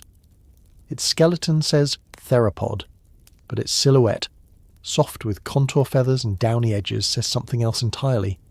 It was an animal on the edge of an evolutionary precipice, half falling, half fluttering. The term bird starts to lose meaning here, at least as a fixed category. Because the traits we associate with birds, like feathers and wishbones, didn't appear all at once. They emerged gradually, unevenly, like a constellation forming over eons. Each dot on its own doesn't tell the story, it's the pattern that matters. And that pattern is one of deep experimentation. Even the bones tell tales of change. Asymmetry in feathers hints at aerodynamic function. Elongated arms suggest flight strokes, but other traits, like the presence of claws on wings or tails used more for balance than for steering, remind us these were not fully avian. These were experiments, some successful, some short-lived, all of them part of the long winding story of how dinosaurs stopped just walking and started taking to the air. And perhaps the most beautiful part of that story is this. It didn't happen for a reason. There was no master plan, no goal of flight. These animals didn't know they were becoming birds. Evolution just kept tweaking the variables. A little more lift here, a slightly lighter bone there, more vein structure on one generation's feathers, then more again. Until eventually lift outweighed gravity, and the air, once a boundary, became a possibility. We think of flight as triumphant, but its origins were quiet, awkward, probably a little ridiculous. A series of half-glides and flapping tumbles in forest shadows. Nothing majestic, nothing cinematic, just life, adapting to a new dimension one feather at a time. And in that awkwardness, there's something profoundly human. Because we too come from a lineage of accidents that somehow worked, of traits repurposed, of bones that used to be something else. The miracle of flight wasn't magic, it was persistence. And it started, long ago, with a dinosaur that didn't quite know what its feathers were for. What was crawling through the Jurassic leaf litter, while dinosaurs roared above? Most stories from this era look up, at the sky, at the towering necks of sauropods, at the wide shadows of pterosaurs gliding over tidal flats. But if you lower your gaze, all the way down, to where the roots curl and the dead leaves pile up, there's another world entirely, smaller, colder, quieter. And from this underfoot domain came some of the most quietly successful animals of all time. Lizards, and something even more peculiar, a lineage that began to trade legs for flexibility. A prelude to what we now call snakes. They weren't dramatic and they weren't large, but they were everywhere. To understand this quieter chapter of the Jurassic, we need to look at the group called squamates, the branch of reptiles that today includes all lizards, snakes and amphisbaenians. Their origin story is murky, shadowed by poor fossil preservation and the fragility of small bones, but molecular clocks and a growing trickle of fossil evidence now suggest that squamates were already well underway by the Middle Jurassic. Not abundant, not yet dominant, but present, hidden in the leaf litter darting between rocks, feeding on insects while the giants passed overhead. Among the earliest known representatives is a slithering enigma from what is now Portugal, Portugalophis lignites.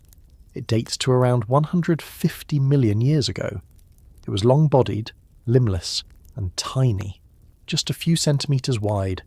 Its vertebrae show unmistakable affinities with snakes, but it lived in a world before snakes, as we know them existed. This was not a venomous constrictor or a tree-dwelling predator. This was something basal, something transitional, possibly burrowing, possibly aquatic. It had started down the path of limb reduction, a path taken independently by many squamate lineages, but most dramatically by the ones that would someday evolve into true snakes. Why would a reptile give up its limbs? In part because the world beneath the world is narrow. Tunnels, crevices, root networks. These are places where legs get in the way. Limbless movement allows for sliding into the smallest gaps, twisting through soil with minimal resistance. It's not a weakness, it's an adaptation. One that's been made again and again across geologic time. And in the Jurassic, some reptiles were already exploring it. But not all squamates followed that path. Others took to trees, or stayed on the forest floor, developing longer limbs, better gripping toes, more acute vision. They fed on insects, small vertebrates, eggs. Some may have used camouflage or bright coloration to communicate or intimidate, though we can only guess. The diversity of form was already beginning to branch, and that branching has never stopped. Even though the fossil record for early lizards is notoriously spotty, fragmentary remains suggest that small squamates were dispersed across Laurasia by the late Jurassic. Some may have come from earlier Triassic ancestors, others were new offshoots. Their names are technical, things like Stegosaurus, Parviraptor, or Dorsetisaurus, but their story is simple. They were survivors. They lived small, reproduced fast, and avoided the spotlight. They evolved in the cracks, literally and evolutionarily, and they've been with us ever since. What's humbling is that we almost missed them. For decades, paleontology focused on the big bones, the skulls you could mount, the claws you could point to, but as techniques improved, especially micro-CT scanning and fine sediment preparation, we began to notice the overlooked, the wrist bones in a scrap of shale, the telltale vertebrae in a matrix once ignored, and each new discovery adds a pixel to a much wider picture, that the Jurassic wasn't just the age of giants, it was also the age of beginnings, quiet ones, small ones, reptilian ones, and somewhere in that leaf litter, a small scaly thing turned its head. It listened, it watched, it waited. It didn't have fans or fame, it didn't even have a name yet, but it would. One day. Because you don't have to be tall to outlive a sauropod, you just have to survive. And survive they did, not through strength, but through strategy. These early squamates weren't just lucky stowaways on the arc of evolution. They were adaptable, opportunistic, and deceptively advanced. Some developed hinged jaws that allowed them to grab and swallow larger prey. Others evolved flexible skulls, letting them manipulate food in intricate ways. While their skeletons remained delicate and hard to fossilize, their anatomical innovation was anything but fragile. These weren't just lizards in the modern sense, they were blueprints. Some were arboreal climbers with grasping limbs, others were burrowers, with thick skulls and reduced eyesight, testing out subterranean life before it became fashionable. The ecological roles they played were quiet but essential. By preying on insects, eggs, and small vertebrates, they helped control population booms. By serving as prey for larger creatures, they fed the chain upwards. They moved between niches without fanfare and often without notice. But over time, their presence reshaped ecosystems. The Jurassic forest floor wasn't just a dumping ground for leaf litter. It was a living web, and these squamates were the threads between worlds too small to see from above. One of the most remarkable things about this group is their long evolutionary patience. Unlike the dinosaurs, who would explode into spectacular forms and then crash spectacularly at the end of the Cretaceous, squamates played the long game. Slowly, methodically, they diversified, they miniaturized. They found ways to fit into every ecosystem. Tropical, temperate, arid, forested, even aquatic. Some lineages died out, others kept going. A few, like the lineage that includes Portugalophis, quietly laid the groundwork for entire categories of future reptiles, and all of this unfolded beneath our feet. If you picture the Jurassic in your mind's eye, it's easy to get distracted by the giants. They're cinematic, they're iconic, but they're not the whole story. They're not even most of the story. Because for every ton of sauropod muscle, there were thousands of grams of squamate cunning. Reptiles with no interest in towering necks or bone-crunching jaws, just the cleverness to disappear. to hide, to wait, and maybe that's what's most enduring about them. Their story reminds us that not all success is loud, that the things which shape the future often start at ankle height, hidden in bark, in soil, in silence. The dinosaurs roared above, but the basement reptiles, they listened, and they outlasted the noise. Were those backplates a weapon, a radiator, or a fashion statement? Sometimes, evolution makes choices that look like performance art, and nowhere is that more evident than in the strange, spiked and stubbornly slow-moving creatures we call stegosaurs.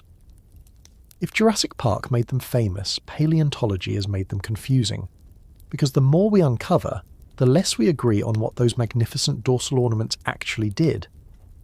The stegosaur body plan is instantly recognisable. Low-slung torso, arched back, long tail, and a double row of bony plates that look like someone built a folding fan out of keratin and rage. These animals belong to the Thyreophorans, the armoured dinosaurs, a group that had already begun experimenting with body armour much earlier. But stegosaurs took that concept in a uniquely dramatic direction. Their lineage emerges in the Middle Jurassic, around 170 million years ago, and by the late Jurassic they were well distributed across what is now North America, Europe, Asia, and possibly Africa. Stegosaurus itself, the most famous of the bunch, lived around 150 million years ago, in what's now Western North America. It was about the size of a bus, had a head the size of a watermelon, and a brain that some researchers have politely described as modest. But what it lacked in cranial capacity, it made up for in osteoderm spectacle. Let's talk about those plates. They weren't just stuck on like spines. Each one was embedded in the skin, anchored by connective tissue and riddled with a network of blood vessels. This vascularization has led to decades of debate. Were they thermoregulatory structures, essentially biological radiators to help dump excess heat? Or were they display structures, signalling sexual maturity, fitness, or species identity? Or perhaps they were defensive, a way to make the animal look larger, more intimidating, or simply harder to attack? The answer may be yes, to all of it. The thermoregulation hypothesis is elegant. The plates, with their thin profile and wide surface area, could theoretically act as heat exchangers. In cooler morning hours, they could absorb sunlight and help warm the body. In the heat of midday, blood could be redirected away from them, or flushed through to dissipate heat. This theory has been supported by computer modelling and vascular structure analysis. But it doesn't explain everything, because stegosaur plates are highly variable. Even between individuals of the same species, some are rounded, some are sharply pointed, their number and shape vary dramatically. If heat regulation were the only purpose, you'd expect more uniformity. And that's where the display theory enters. In some species, the plates were asymmetrical. In others, they seem to be arranged with a visual rhythm that suggests a kind of natural billboard, a silhouette meant to be seen, not necessarily by predators, but by other stegosaurs. This is where sexual selection might come in. Like peacock feathers or deer antlers, the plates could have been a costly signal, an elaborate trait that says, "I'm healthy enough to waste energy on growing these things. Mate with me." It's not a far-fetched idea. Evolution has repeatedly rewarded animals that are unnecessarily extravagant if it helps their genes get passed on, but defense hasn't been ruled out either. Even if the plates themselves weren't sharp or strong enough to repel a predator directly, their presence could have changed the outline of the animal, making it harder to bite or more intimidating to approach. And of course, the tail was where the real defense lived. Stegosaurs didn't just have tails, they had thagomizers. Yes, that's the actual term, borrowed from a Gary Larson cartoon and adopted, with a surprising lack of resistance, by professional paleontologists. The thagomizer is the set of paired spikes at the end of the stegosaur's tail, usually 4, angled outward, and likely capable of inflicting serious damage. Evidence of puncture wounds in theropod fossils suggests that these weren't just for show. Stegosaur tails were flexible, muscular, and likely used as active deterrents. So while the plates may have been ambiguous, the spikes had a point. Stegosaur diversity, though often overlooked, was genuinely impressive. In China, Tuojiangosaurus sported taller plates and a more compact body. In Africa, fragmentary remains hint at forms that may have been more basal. In Europe, Decentrurus and Lexovisaurus added regional flair to the family tree. They weren't a monolith, they were a radiation, a whole subculture of armoured browsers, each experimenting with different osteoderm designs. And they weren't just armoured. They were also survivors. For tens of millions of years, stegosaurs held their ecological ground. Mid-sized herbivores, feeding on low vegetation, slow to move but difficult to kill.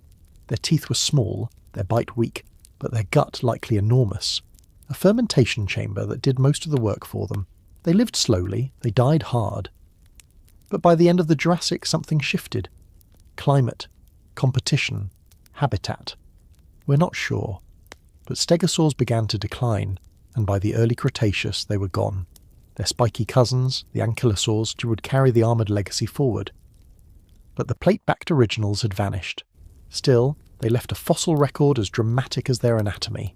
Whole skeletons, skin impressions, bone beds with multiple individuals, and of course, the lingering mystery. Why the plates? Why that body plan? Why evolve something that looks like it belongs in a medieval illustration of a dragon? Maybe we're asking the wrong question. Maybe it wasn't about utility at all. Maybe it was about visibility. Because in a world of giants, sometimes the only way to matter is to be strange enough to be noticed. This is where sexual selection might come in. Like peacock feathers or deer antlers, the plates could have been a costly signal, an elaborate trait that says, I'm healthy enough to waste energy on growing these things. Mate with me. It's not a far-fetched idea. Evolution has repeatedly rewarded animals that are unnecessarily extravagant if it helps their genes get passed on. But defence hasn't been ruled out either. Even if the plates themselves weren't sharp or strong enough to repel a predator directly, their presence could have changed the outline of the animal, making it harder to bite or more intimidating to approach. And of course, the tail was where the real defence lived. Stegosaurs didn't just have tails, they had thagomizers. Yes, that's the actual term, borrowed from a Gary Larson cartoon and adopted, with a surprising lack of resistance, by professional paleontologists. The thagomizer is the set of paired spikes at the end of the stegosaur's tail, usually 4, angled outward, and likely capable of inflicting serious damage. Evidence of puncture wounds in theropod fossils suggests that these weren't just for show. Stegosaur tails were flexible, muscular, and likely used as active deterrents. So while the plates may have been ambiguous, the spikes had a point. What happens when evolution designs a medieval tank too early? In the late Jurassic, while predators got faster and herbivores got taller, one lineage of dinosaurs took a different approach. They didn't run, they didn't tower, they stayed low, squat, and stubborn, turning their bodies into fortresses. These were the first ankylosaurs. And while the club-tailed giants of the Cretaceous would someday steal the spotlight, their Jurassic ancestors, the nodosaurs, were already experimenting with armour systems that made anything with teeth think twice. These weren't your average spike-covered reptiles. Nodosaurids developed their protection from the inside out. Their skin was reinforced with osteoderms, bony deposits formed within the dermal layers, creating a kind of natural chainmail. Some were flat, others were keeled.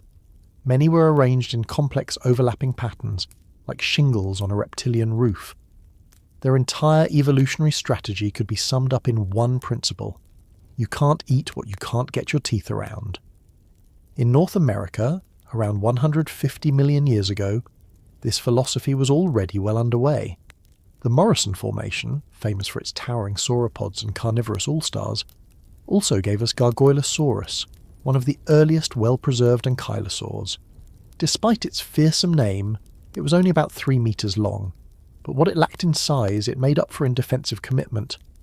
Rows of tall, narrow spikes lined its neck and shoulders. Its skull was low, wide and armoured, complete with bony eyelids. Its back was covered in nodules and plates. And crucially, unlike later ankylosaurs, it had no tail club. That absence is important. It reminds us that the iconic club wasn't part of the original plan. These early ankylosaurs were relying not on offensive weaponry, but on passive defence. Their armour was their message.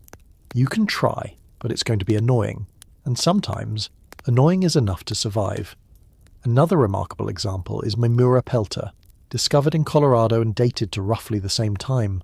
Though more fragmentary than its gargoyle-named cousin, Mimaurapelta shows similar trends: robust limb bones, low-slung body, and extensive dermal armour. It likely had spines along its flanks and small leaf-shaped teeth for cropping low vegetation. If Gargoylosaurus was a cactus, Mimaurapelta was a living barricade. But these animals weren't just walking shields. Their evolutionary success hints at something more subtle: the niche of the well-defended grazer. In a landscape ruled by toothy theropods like Allosaurus and Ceratosaurus, being armoured wasn't optional. It was survival. Ankylosaurs didn't need to outrun their enemies, they just had to make biting them not worth the effort. There's a quiet elegance to this strategy. It suggests a world where speed and power weren't the only answers, where patience, persistence, and plate-thick skin were just as effective. In many ways, the nodosaurs were preemptive solutions to problems the ecosystem hadn't even finished inventing yet.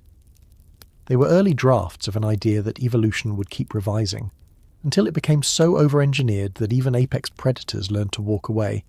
And yet, for all their armour, these Jurassic ankylosaurs are surprisingly hard to study. Their skeletons are rare. Their bones, often fused and flattened, don't preserve as easily as others, and their fossils are usually found in isolation.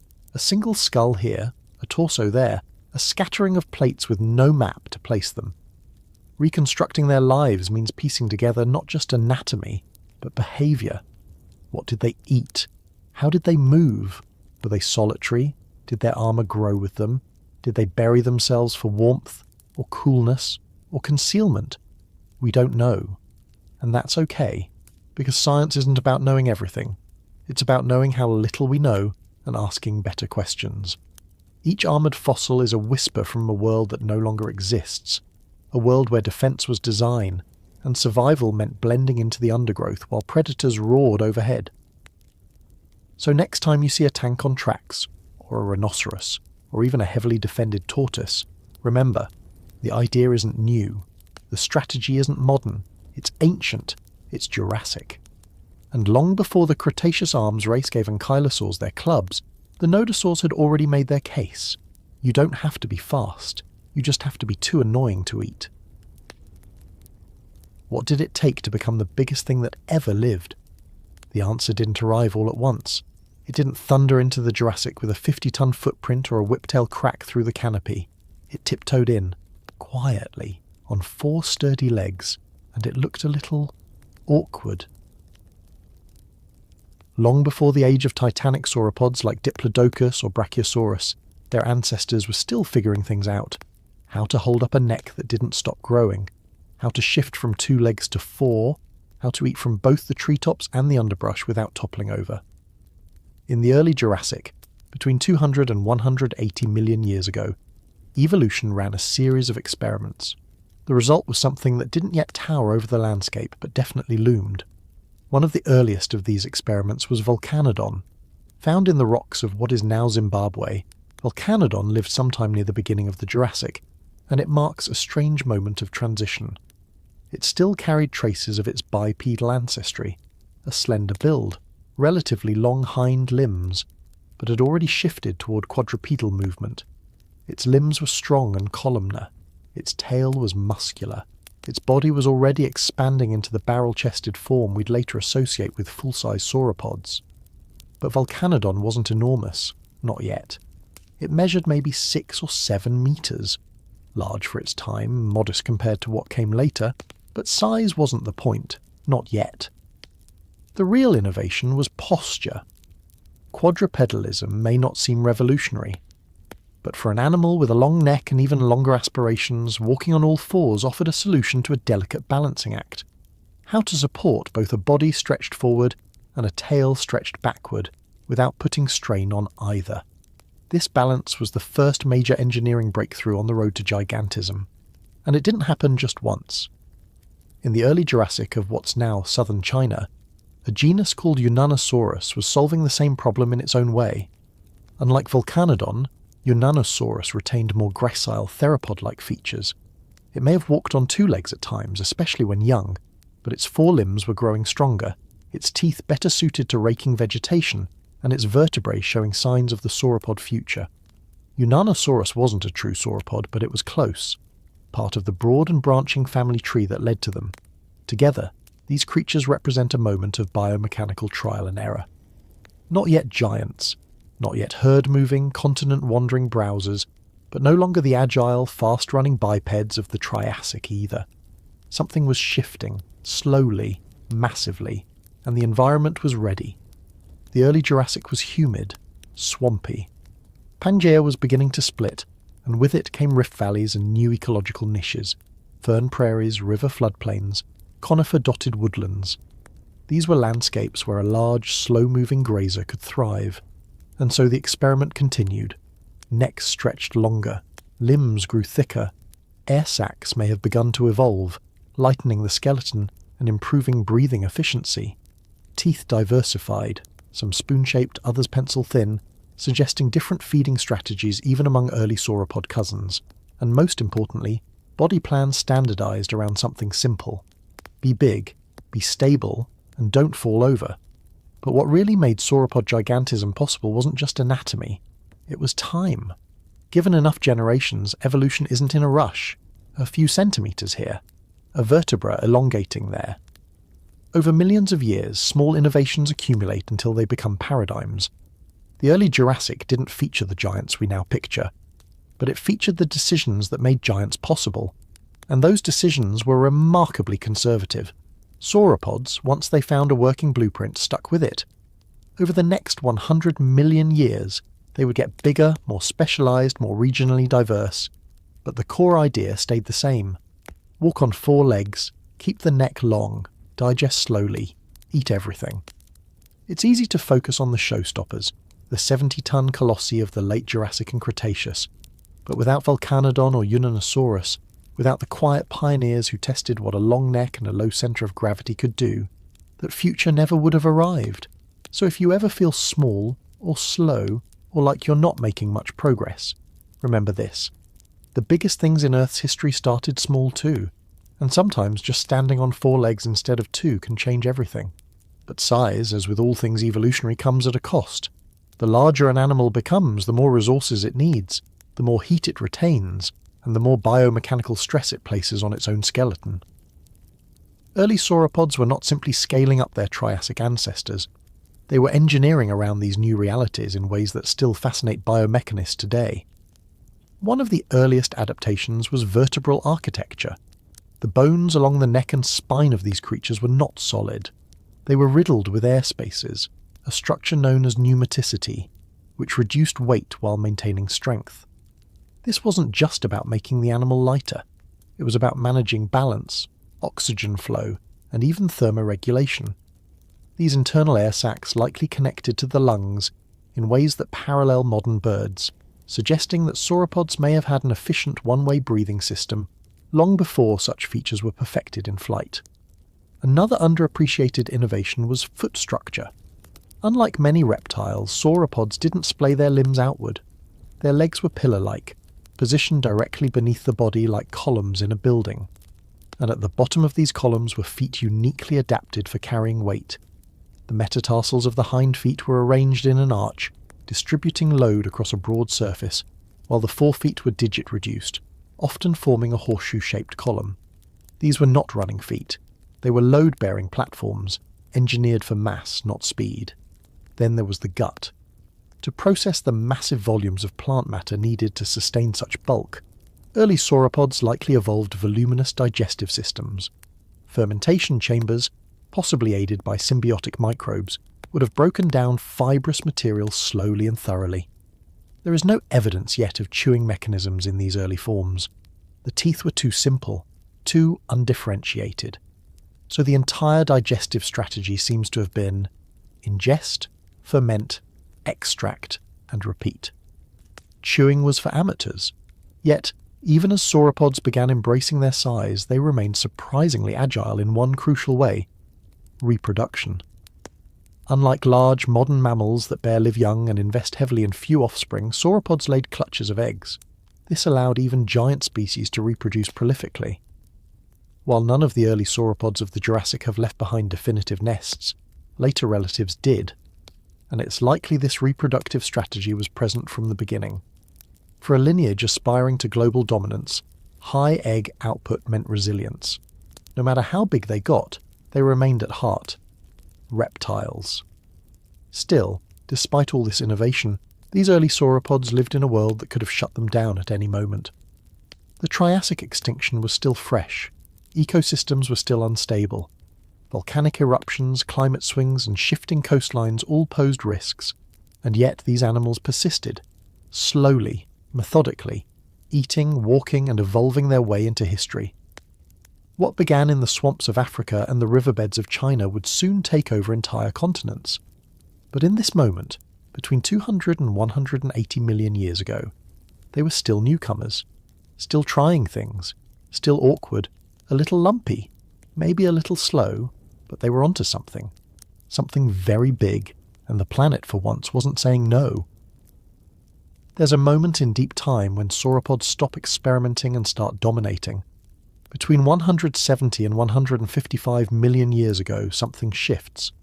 The bones get larger, the tails stretch longer, the necks become absurd, and the tracks begin appearing in groups, not scattered footsteps of wandering browsers, but parallel paths moving together.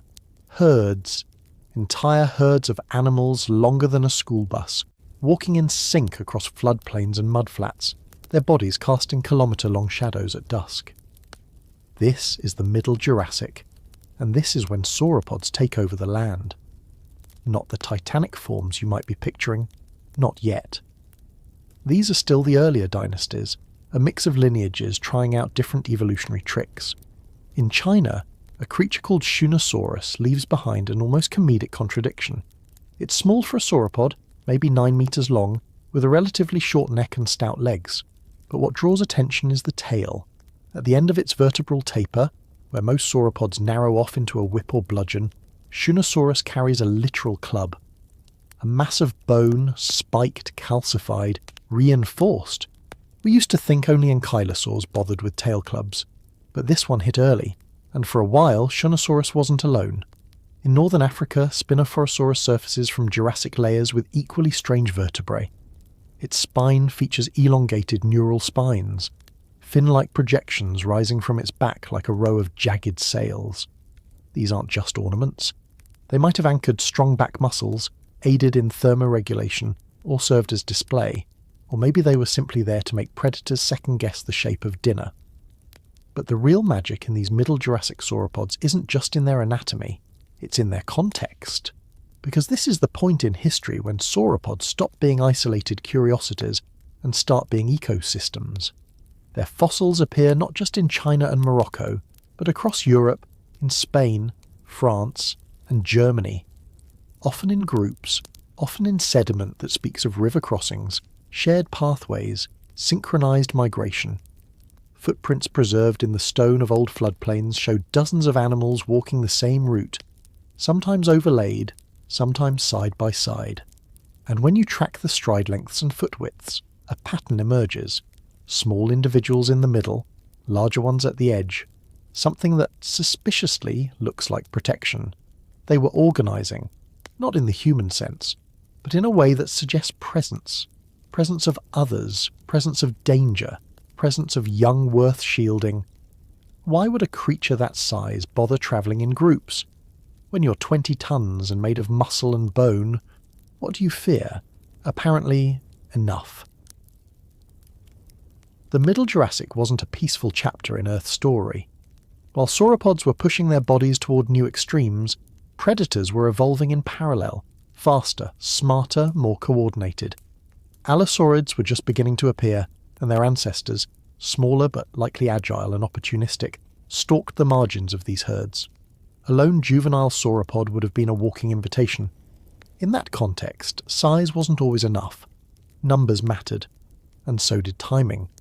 Moving as a unit may have been one of the earliest strategies these giants used not to dominate, but to survive. Fossilized bone beds in regions like Xinjiang and the Atlas Mountains often show a mixture of ages and sizes. Some of these assemblages look chaotic, like the aftermath of flash floods, but others have structure. The distribution of remains suggests that these dinosaurs didn't just live in groups, they died in them.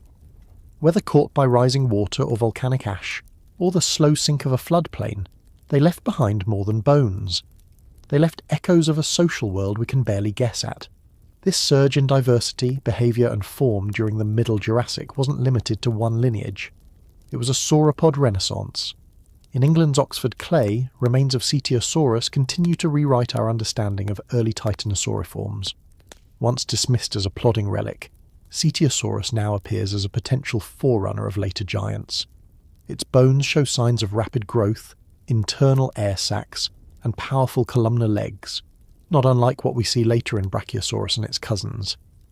Meanwhile, the air sac system itself, that lightweight lung-boosting anatomical feature found in birds today, starts showing up in sauropods of this period. It's an elegant solution to an enormous problem. How to keep blood oxygenated and muscles moving across a neck longer than a city bus. Air sacs hollowed out the bones, made the skeleton lighter, and likely allowed a kind of unidirectional breathing, far more efficient than the in-and-out lungs of mammals. We don't have soft tissue, of course, but the bones tell their story. Vertebrae from Patagosaurus, found in Argentina, show the hallmark pitting and internal cavities of pneumatic invasion. This wasn't just bulk, it was biology honed for lightness, reach, and power. And still, the tails kept growing. While Shunnosaurus had its club, others went the opposite direction. Whip-like tails with over 70 vertebrae began to show up across multiple lineages. Some paleontologists suspect they were used as actual weapons, cracking like a sonic boom to deter attackers. Others suggest they were used for balance, display, or intraspecies communication. We don't know. What we do know is that by the time you get to the end of this period, the sauropods weren't just large, they were engineered. They were walking scaffolds of atmospheric strategy, digestive overdrive, and passive defense. They ate low, they ate high, and they likely fermented everything in vast internal vats. Some had peg-like teeth designed for raking ferns and conifers. Others had spoon-shaped mouths, or narrow snouts ideal for precision browsing. Their skulls shrank even as their bodies ballooned, a strange inversion of our own trajectory. Perhaps because brain power wasn't what helped you live to 100 feet long, but none of this, the herds, the tails, the air sacs, the group migrations, was inevitable. These adaptations didn't come with the blueprints. They came with trial, and error, and likely, extinction. That's the quiet truth behind every dinosaur fossil. It isn't just a winner's story, it's a survivor's compromise. The Middle Jurassic sauropods were bigger, smarter in their own way, and more coordinated than what came before. But they weren't immortal.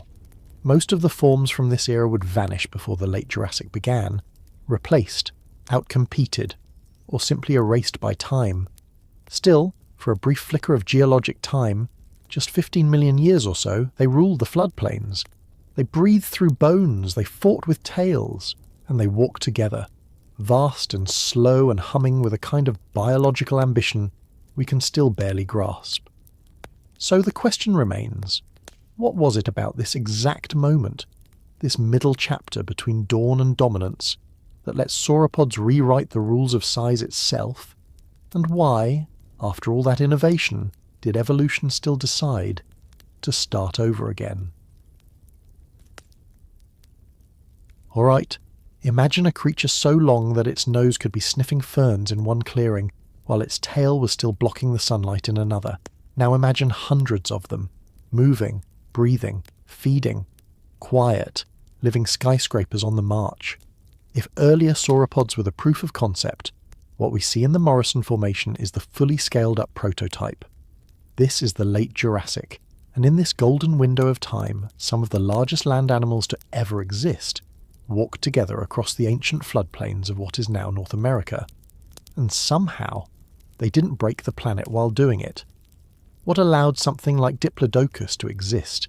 A creature longer than a commercial airliner, heavier than a convoy of elephants, and still graceful enough to not sink into the mud with every step? The answer isn't a single trait. It's a symphony of anatomical, ecological, and evolutionary improvisation. First, the neck. While earlier sauropods like Shunnosaurus had started extending their vertebrae like cautious engineers testing cantilevers, by the time Diplodocus evolved, nature had gone all in. The cervical vertebrae of Diplodocus were not just long, they were hollowed out, strut-reinforced and air-sac riddled. That meant lighter bones without sacrificing strength, something like a suspension bridge made of bone. Then there's the gut, a digestive factory longer than most predators. In a world with no grass and no flowering plants, sauropods had to make do with gymnosperms, ferns, and the less than nutrient-dense vegetation of their time. So they became fermentation tanks, long, slow microbial breakdown zones where food stayed for days. Sauropods didn't chew, they swallowed and relied on their size, gut, and possibly gastroliths, stones swallowed for grinding, to extract energy from cellulose-rich plants. Some estimates suggest digestion may have taken weeks, and that's fine when you're big enough that nobody's rushing you. The Morrison Formation, that ribbon of fossil-rich rock stretching from New Mexico to Montana, offers us a frozen moment in this biological arms race. We find Diplodocus here, of course, but also Apatosaurus, Camarasaurus, Barosaurus, and that vertically inclined oddity, Brachiosaurus. Each one reveals a different architectural take on the same problem: how to turn sunlight into mass when you can't photosynthesize yourself. Camarasaurus, for example, was more compact, with stronger teeth, possibly better suited to tougher vegetation. Brachiosaurus, with its giraffe-like posture, may have grazed the canopy while its cousins raked the mid-level foliage. Ecological partitioning allowed giants to share space without competing directly, and the fossil record suggests that multiple sauropod species often coexisted in the same environments. Their bones are scattered in floodplains and streambeds, in places where seasonal rivers once carved through fern prairies. Their footprints, preserved in soft sediment, suggest group movement, not chaotic stampedes, but something that might resemble loose herding. Perhaps females congregated during nesting seasons, or juveniles stayed close to protective adults. There's no fossilized choreography, but the spatial layout of trackways suggests intentionality. They weren't just wandering, they had roots. What about speed? Let's break the illusion. Despite the size, most sauropods were not slow-motion slugs. Computer modelling based on limb proportions and joint articulation suggests walking speeds around 2 to 5 kilometers per hour. Not exactly athletic, but not static either. Their legs were columnar, elephantine, but their stride was efficient. If you were a predator, say a Torvosaurus or Allosaurus, you wouldn't just go after a healthy adult Diplodocus. It wouldn't be a fight, it would be a disaster. And here's where biomechanics gets even stranger.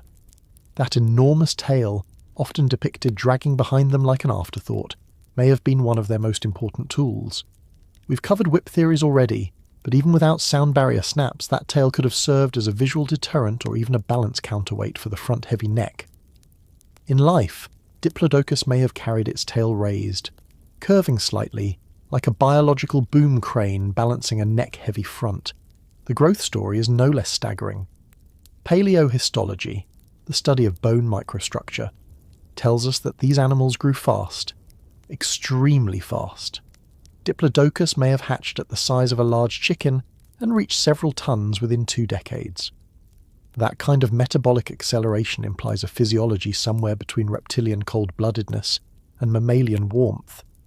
Maybe it's time we stop framing it as a spectrum and accept that dinosaurs were their own category, their own thermal compromise.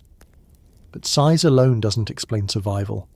The Morrison giants lived in a world of shifting seasons, volcanic episodes, and fluctuating sea levels, and yet for tens of millions of years they persisted, unchallenged in scale, unbothered by rivals, and strangely delicate for their bulk. Their bones are pneumatic, their energy budgets efficient, and their evolutionary pathway precise. These weren't accidents of growth. They were masterclasses in engineering, so could you outrun one? Probably. Could you outlast one? That's trickier. These animals outlived entire biomes. Their herds moved through landscapes that would one day become deserts, cities, oil fields. Diplodocus doesn't care about human time. Its vertebrae once held up 30 meters of neck, not to intimidate, but to reach. And reaching, in the end, may be the whole point. Why else build a creature this long? Shall we find out what hunted them? If you're ready, we'll follow the shadows next. But there's something else in those fossil beds. Something we almost miss in the grandeur of the bones. Bite marks, stress fractures, healed trauma. These were not invulnerable giants gliding peacefully through a prehistoric utopia. Their bones record a rougher truth. We see impact injuries that likely came from intraspecific clashes. Tail strikes, neck blows, perhaps jostling for mates or dominance. Some paleontologists even argue that certain tail fractures show signs of regeneration, which means these giants didn't just live long, they lived long enough to recover. And what of the young? We rarely find juvenile sauropod remains in the same numbers as adults. That could mean many didn't survive their first few years, preyed upon before their size offered protection, or it could mean they lived in different ecological zones, away from the floodplains where most fossilization occurs. There's a haunting gap in our understanding of their early life stages. Nesting grounds remain elusive. Eggs, when found, are modest, often no larger than a soccer ball. Even giants begin as something you could hold in your arms. Their extinction would come later, long after the Jurassic curtain closed. But for this moment, for these 10 million years, the sauropods of the Morrison ruled an ecosystem that had adapted to accommodate them. Trees evolved higher canopies, riverbanks widened under their feet, even the carnivores got bolder. But none matched their combination of scale, grace, and longevity.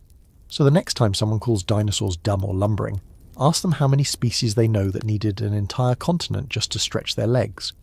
Ask them what kind of world is stable enough to grow bones 40 meters long, and ask them if we'll ever build anything that lasts as long as a Diplodocus femur buried in the river mud. Some of the most terrifying creatures in Earth's history never made it into movies. They didn't have the publicist, they came too early, and their bones, when found, rarely include the full picture. But between 190 and 165 million years ago, a different caste of carnivores ruled the Mesozoic stage.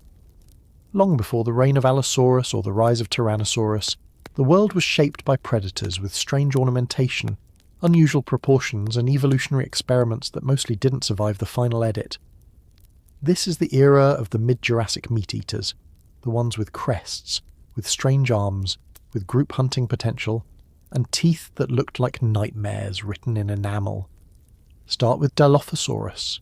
It lived roughly 193 million years ago in what is now Arizona, roaming floodplains under humid, monsoonal skies. For years, it suffered the indignity of Hollywood confusion, miscast as a tiny frilled spitter, when in truth it was nearly 7 meters long, with a sinuous tail and jaws that could easily crush bone. But what truly set Dilophosaurus apart were the twin crests that rose from its skull like arched blades. They were thin, hollow, and likely served no role in combat. Instead, they may have signalled maturity, identity, or status, a biological billboard in a world where eyesight ruled the senses. Despite their elegance, the crests are fragile and almost never fossilise intact. Much of what we know comes from just a few partial skulls, cross-referenced and reconstructed like forensic puzzles. The bones are gracile, but the build wasn't weak. The forelimbs were strong and likely used in grappling or pinning. And while there's still debate over whether it hunted alone or in pairs, new data suggests Dilophosaurus may have targeted prey much larger than itself, using its speed, coordination, and long claws to bring down juvenile sauropodomorphs. Shift to southern Africa, and a slightly younger carnivore steps into view, the ceratosaurs. These were an entirely different lineage, not ancestors of later giants like Allosaurus, but a parallel branch of the theropod tree that diversified early, spread widely, and then quietly faded from dominance. Ceratosaurs have an awkward elegance to them. Their skulls were often deep and ornamented, with ridges or small horns. Their arms, by contrast, were comically small, in some genera even more reduced than in tyrannosaurs. But their legs were built for sprinting. They were lightly built with long tails for balance, and likely used ambush tactics to take down prey across the open fern plains of the mid-Jurassic. The best-known genus, Ceratosaurus, lived slightly later and overlaps with the next wave of Jurassic giants, so we'll save it for the next chapter. But its early relatives, like Elaphrosaurus in Tanzania or Berberosaurus in Morocco, hint at a strange diversity of lightly built predators that once ran through Jurassic floodplains, each experimenting with a different evolutionary strategy. In the forests of China, another story was unfolding. Here, fossil beds preserve not just bones, but delicate impressions of skin, muscle, and sometimes even internal organs. It is in these deposits that we begin to see a more refined version of predator design. Light skeletons, long tails, and occasionally, odd features we can't fully explain. For instance, Limosaurus. Technically a ceratosaur, it started life with teeth and lost them as it aged. Adults were toothless, possibly herbivorous, with a beak-like structure instead. Why would a theropod evolve this way? What survival advantage did it offer? We don't yet know. But it suggests a period of intense ecological experimentation during the mid-Jurassic. Not every predator stayed a predator. Not every lineage aimed for size and muscle. Some downsized, specialised, or took evolutionary detours that wouldn't be repeated, and then there's the question of social hunting. Fossil trackways in Zimbabwe and parts of North America from the mid-Jurassic show patterns of multiple theropods moving together, parallel, spaced evenly, travelling in the same direction. Are these the traces of a coordinated hunt, or just parallel travel across a landscape with limited paths? No bones accompany the tracks, so we're left guessing. But if early ceratosaurs or Dilophosaurus relatives did hunt in loose groups, it would mark a significant behavioural shift long before it's seen in their larger descendants. Pack behaviour is notoriously hard to prove in deep time, but trackways, bite mark patterns, and even prey bone distributions can offer subtle clues. And when we step back and look at the mid-Jurassic predator map, a pattern starts to emerge. Lighter frames, faster movement, social possibilities, and an unusual willingness to diversify. This was a time before apex dominance. The world wasn't yet ruled by massive skulls and bone-crushing jaws. Instead, it was shaped by lean predators with specialised senses and niche strategies. Some relied on speed, others on stealth. Some may have used display as much as strength, dazzling rivals with crests or skin colour, the way modern birds of paradise use feathers. And if that comparison feels strange, remember, birds are theropods. And many of the features we now think of as avian were slowly taking shape in their ground-running ancestors. There's an awkwardness to these mid-Jurassic carnivores that's strangely human. They're transitional, they're trying things out. And like many evolutionary experiments, most of them didn't last. But they mattered. They set the stage. They occupied ecological roles during a time of explosive diversification. And they remind us that the age of dinosaurs wasn't just about size, it was about adaptation in whatever form worked best. So how do we know when evolution is practicing? What does it mean when a lineage branches, fizzles, or disappears entirely? These mid-Jurassic predators leave behind no living descendants, but they leave clues in jaw design, in bone microstructure, in the shape of a crest no one quite understands, and even in the trackways of animals who might have been walking together, across a mudflat through a forest, towards something none of them could see coming. And as the Jurassic progressed, something else was coming. Larger predators, deeper jaws, teeth built for snapping bones. The age of experimental speed was about to give way to an age of brute force.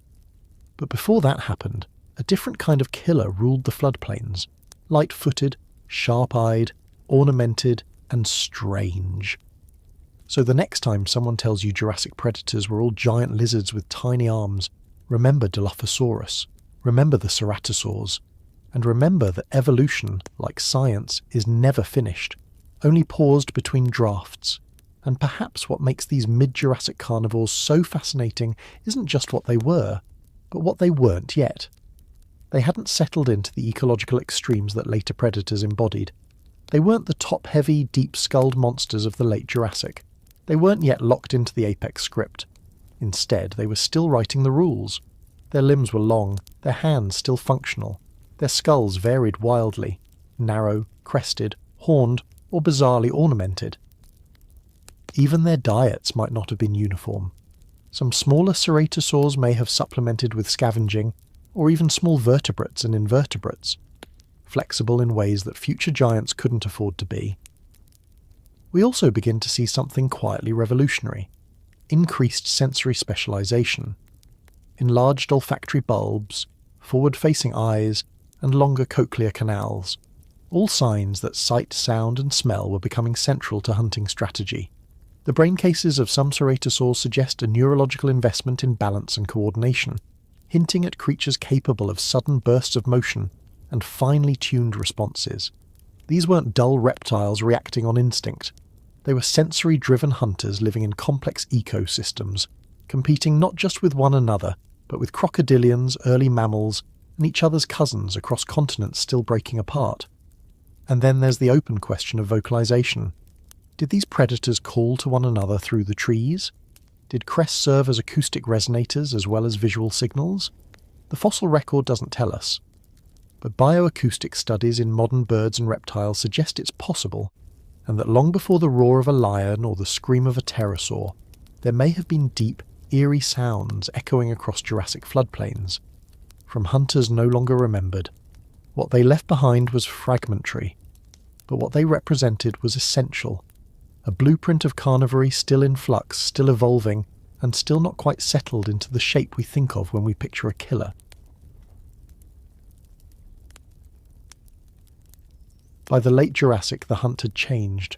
The rules weren't written in speed alone, or stealth, or even brute force. It was now a question of scale, not just how large a predator could become, but how large a prey animal it could dismantle. And standing at the top of that evolutionary contest were the undisputed apexes of their time. The broad-skulled, high-spined, meat-shearing theropods who didn't need feathers to dominate. They needed teeth, torque, and time. Allosaurus fragilis, Megalosaurus bucklandiae, and a supporting cast of carnivores now mostly reduced to museum labels, once stalked the floodplains and fern savannas of a world built for giants. And it wasn't just their size that made them remarkable, it was their method. Allosaurus, for instance, wasn't even the largest carnivore in its ecosystem, but it may have been the most efficient. At over 8 meters in length, with a skull built less like a crushing vice and more like a serrated hatchet, it hunted not with the grip of a tyrannosaur, but with the precision of a repetitive striker. Its jaws weren't especially strong when measured against its later relatives, but its neck was something else entirely, muscled, robust, and capable of driving the skull forward in a downward arc. This has led to one of the most widely discussed and still debated models in dinosaur paleobiology, the hatchet attack. Allosaurus may have slammed its head down into prey like an axe, pulling back with jaws already halfway closed, not to crush, but to tear. The biomechanics support it, at least partially. CT scans of Allosaurus skulls show adaptations for impact absorption, with air pockets that would reduce shock and ligaments that could act like biological seatbelts. The jaw joints were loose, able to expand slightly outward, allowing the skull to better grip struggling prey, a feature seen in other predatory theropods, but taken to a more extreme degree here. In short, this was not a bite-and-hold predator. This was a slice-and-retreat specialist, possibly attacking in repeated bursts until the target collapsed. And in a world filled with sauropods the size of apartment buildings, it might have needed every one of those adaptations just to survive the meal. Megalosaurus, despite being the first dinosaur ever scientifically named, remains more of a shadow. Most of what we know is fragmentary, jawbones, femurs, partial vertebrae, and yet the animal casts a long legacy. Unlike Allosaurus, which is now known from dozens of well-preserved specimens, Megalosaurus is a ghost pinned to a name, reconstructed and revised over centuries. But what seems increasingly clear is that it represented a broader, older family of predators, the megalosaurids. These were wide-bodied, heavy-legged hunters with deep skulls and potentially ambush-based strategies, and they filled ecological niches across Europe and beyond. Some reconstructions suggest Megalosaurus may have been a more traditional bite-and-hold predator, clamping onto prey and using its own weight to bring it down. Unlike the repeated strikes of Allosaurus, this might have been a slower but more brutal approach, a locking grip, then a kill by blood loss, collapse, or suffocation. Of course, much of this is theoretical. The fossil record is generous with questions and stingy with answers, but when the ground gives up even a single tooth, we still learn something. About wear patterns, about stress distribution, about the way jaws closed and teeth tore. Paleontology, at its heart, is the study of violence in deep time, and these predators were some of its clearest authors. The environments these giants ruled over were no less dramatic. The Morrison Formation, stretching across what's now the western United States, was a seasonal world of floodplains, braided rivers, cyclical droughts, and fern-dominated undergrowth. It teemed with sauropods, Diplodocus, Apatosaurus, Camarasaurus, and they weren't alone. Juvenile stegosaurs, ornithopods, small scavengers, and crocodilian ancestors all moved through this ecosystem like pieces on a board far too complex to map. And somewhere in the high grasses or low shade, Allosaurus waited, Or maybe it didn't wait at all. There's evidence that it hunted in bursts, possibly in groups. Trackways suggest multiple individuals moving in the same direction with similar spacing, a potential indicator of coordinated hunting. But evidence of true pack behaviour is murkier. Most paleontologists stop short of calling these social animals.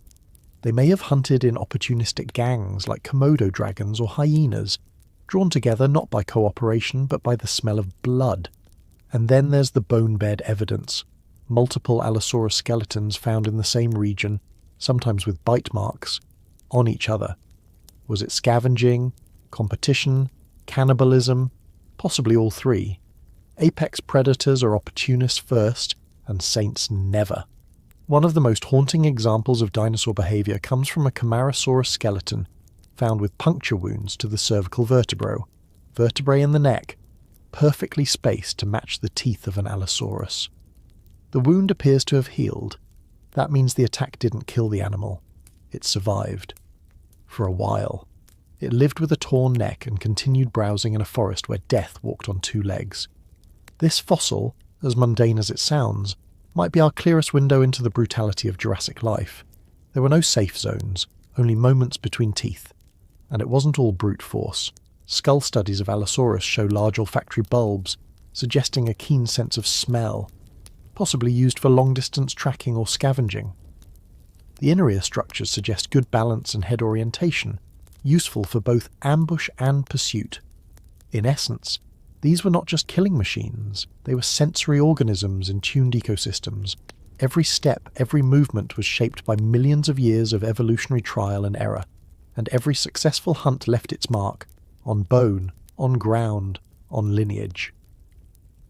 Today, Allosaurus stands in the halls of natural history museums around the world, jaws open in a permanent snarl, often posed against a rearing herbivore. But the truth is quieter. These were not monsters. They were animals, governed by hunger, instinct and opportunity. The terror they inspired was not personal, it was ecological. They were necessary. The size of the prey had demanded it. So how did these predators kill each other? Slowly, when the blood didn't flow fast enough. Brutally, when opportunity turned to conflict. Or perhaps like falcons, fast, precise, and with a silence that vanished before the next thunder rolled in. We can't be sure. The bones whisper, but they do not sing. And what they whisper is this: the apex was never safe. It was merely next in line. What ruled the skies before birds? The answer isn't just strange, it's astonishing. Because long before any feathered form ever dared to glide, another group had already turned the atmosphere into its hunting ground. They weren't dinosaurs, but they lived alongside them. They weren't birds, but they flew. Their bones were hollow, their wings membraned, and their bodies built for a dimension most Jurassic animals never entered. They were the pterosaurs, and during the Jurassic they didn't just exist, they exploded.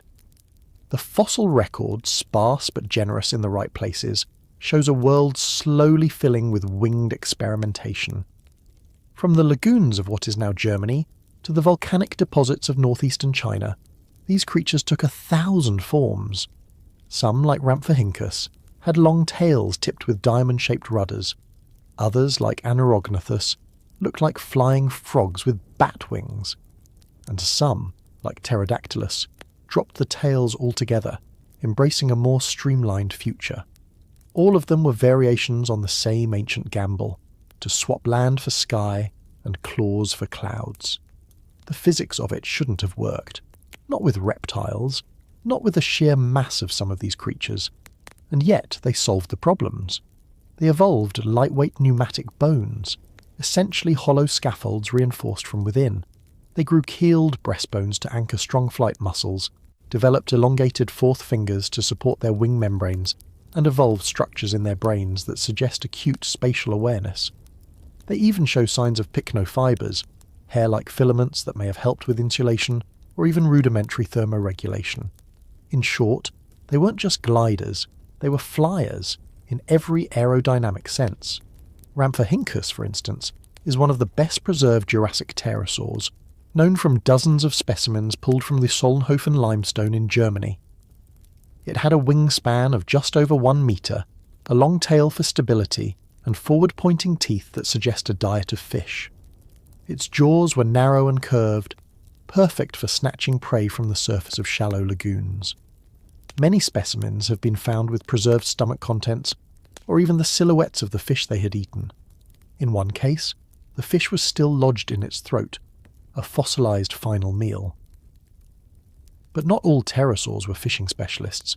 Some, like a Neurognathus, had broad mouths and short skulls, more suited to catching insects in flight. This was likely an agile, manoeuvrable flyer, with large eyes and strong but compact wings. Its name means tailed frog, though it had more in common with a dragonfly in hunting style. The presence of neurognathids in the Chinese Jurassic beds shows that even by this time, pterosaur evolution had already diversified far beyond a single niche. Pterodactylus, often confused as a generic term for all pterosaurs, was in fact its own distinct genus, one of the first discovered and still one of the most iconic. It lacked the long tail of earlier forms, suggesting a shift toward more bird-like flight mechanics. Its wings were long and narrow, optimized for soaring rather than flapping. This might indicate a shift in lifestyle from active hunting to longer glides over water or open terrain. These creatures may have ridden thermals the way vultures do today, covering large distances with minimal energy expenditure. There is increasing evidence that some pterosaurs nested in colonies, possibly along cliffsides or island coasts. While no Jurassic nests have been definitively confirmed, later specimens from the Cretaceous show clusters of eggs and individuals grouped together, hinting that social behaviours may have had earlier origins. Some species even show signs of sexual dimorphism, differences in crest size or skull shape between males and females, suggesting that display and mating rituals played roles in their behaviour. And then there are the wing membranes. These weren't just skins stretched between fingers. They were complex, multi-layered tissues with muscle fibres, blood vessels and structural stiffeners called actinofibrils. In some species, the wings may have been capable of adjusting stiffness mid-flight, allowing for nuanced control over lift and drag. The trailing edges anchored not to the torso but to the hind limbs, forming a broad flight surface that ran down the sides of the body, a design utterly unlike anything alive today. They were, in many ways, the ultimate alien pilots of the Mesozoic. How did they launch? This has been one of the more surprising revelations of recent studies. Unlike birds, which primarily use their legs to jump and wings to flap upward, many pterosaurs may have used a quadrupedal launch. They vaulted off the ground using both forelimbs and hind limbs, leveraging strong arm muscles to push themselves skyward in a catapult motion. This makes sense when considering the anatomical proportions. Their arms were often far more muscular than their legs, and their centre of gravity placed squarely at the chest. They didn't flap up, they sprang. As for their extinction, well, that story doesn't belong to the Jurassic. These creatures would continue to evolve into monstrous forms in the Cretaceous, some as small as sparrows, others larger than modern aircraft. But their roots are here, in the Jurassic skies, where they first cracked open the boundaries of evolution and dared to inhabit the thin air above it all. Today their bones are rare. Most pterosaur fossils are fragile, crushed and scattered. But when conditions are perfect, an anoxic lagoon, a quick burial, a soft carbonate mud, they preserve like ghosts. Full wings, tooth rows, eye sockets, even, in some miraculous cases, the soft outline of crests or skin. These are the reminders, the aerial shadows. The sky was never empty. It was just waiting for something to rise into it. And before birds, before feathers took their final form, it was the pterosaurs who looked down on the world from above. The first vertebrates to fly, not because they had to, but because evolution, somehow, made it possible. If you stood on the edge of the world 145 million years ago, you might not have noticed anything remarkable. No great bang, no sudden silence. The dinosaurs did not vanish. The skies did not darken. The seas did not retreat. The end of the Jurassic was, in a way, an illusion. Not a catastrophe, but a quiet rearrangement of life's gears. And yet, in the fossil record, the evidence is clear. Something changed. Ecosystems shifted. Players swapped roles. The rules of the evolutionary game tilted slightly. But without fire or flood to mark the transition, how do we even define the ending of an era? Geological periods are not decided by sentiment. They are stratigraphic decisions, drawn from boundaries of fossil turnover, isotope ratios, or radiometric spikes in zircon crystals. The boundary between the Jurassic and the Cretaceous is one of the softest transitions in the Phanerozoic. Across North America, Europe and Asia, sediment layers marking the final chapters of the Jurassic blur seamlessly into those of the early Cretaceous. No iridium layer, no shocked quartz, no crater. Just a turnover in flora, a rebalancing in fauna, and a quiet reshuffling of who dominates what niche. What shifted then, if not the planet's crust or the climate's wrath? Some of the most important changes came from below our feet, in root systems, vascular strategies, and the opening experiments of angiosperm evolution. While true flowering plants would not dominate until the Cretaceous matured, their first whispers began here. Small weedy ancestors of the angiosperms, likely evolving in disturbed habitats, began to push into ecological spaces that gymnosperms had held for millions of years. They were not yet trees, they were not yet fruit-bearing. But they were something new, and evolution loves new. The undergrowth wasn't the only arena of change. In the oceans, shifts in plankton species began to alter nutrient cycles. Radiolarians and dinoflagellates started to be joined, and sometimes outcompeted, by calcareous nanoplankton, which would go on to build the chalky deposits that gave the next period its name. This quiet microbial revolution slowly restructured the entire marine food web, from filter feeders to apex hunters. Again, no drama, just a subtle cascade of ecological dominoes. Meanwhile, on land, dinosaur ecosystems began to lose some of their Jurassic signature. The towering sauropods of the Morrison Formation, while still dominant, began to be joined by newer lineages of ornithopods and ceratosaurs that hinted at the shapes of things to come. Stegosaurs, once widespread, began to dwindle. Even the massive allosaurids faced new rivals from emerging megalosaur and tyrannosauroid clades, still small, still underdogs, but undeniably present. What makes the Jurassic's end so peculiar is that it teaches us about continuity, not collapse. The biosphere didn't reset, it reorganized. New patterns began to emerge in old systems. Evolution, never pausing, started painting in a different style. It is one of the rare transitions in Earth's history where the melody didn't stop. It modulated, and yet we only notice it with hindsight. At the time, the creatures living through this change would not have sensed an ending. Only scientists sifting through strata and sorting fossils can now mark that a page quietly turned. In a world addicted to climaxes and catastrophes, the end of the Jurassic offers something strange, a non-ending, a phase shift without a finale. And perhaps that's the real reason it's overlooked. We expect fire, we crave drama, but most of deep time doesn't care what we expect. It just continues, quietly, endlessly, leaf by leaf, tooth by tooth, generation by generation. So the next time you think about endings, remember this: not everything closes with a bang. Some of the most profound changes in Earth's history arrived like a breeze, not a storm.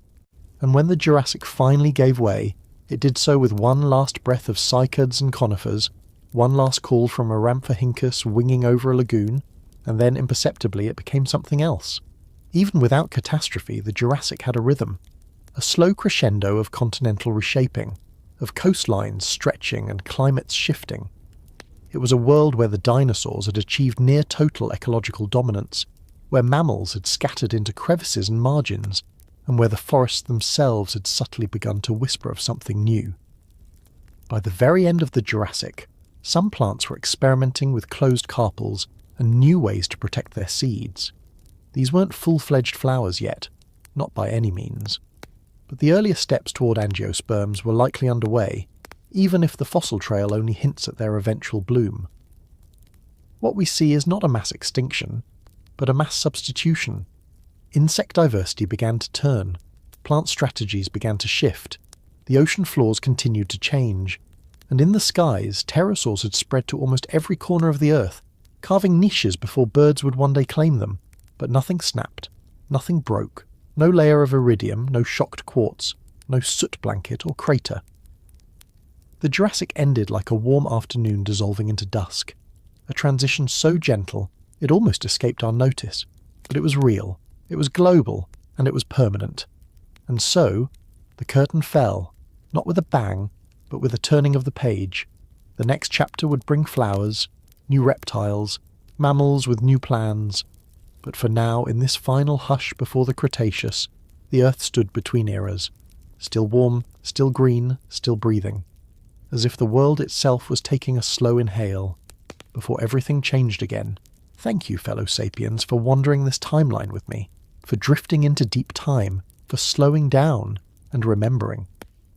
If this helped you fall asleep, helped you study, or simply helped you step out of the noise for a while, thank you for being here. If you think more people should know this story, you know what to do. Like, subscribe, share it with the sapiens in your life, and tell me, are you listening before bed, while working, or somewhere in the world I can only imagine? And as always, stay curious, stay calm. I'll see you in the next story.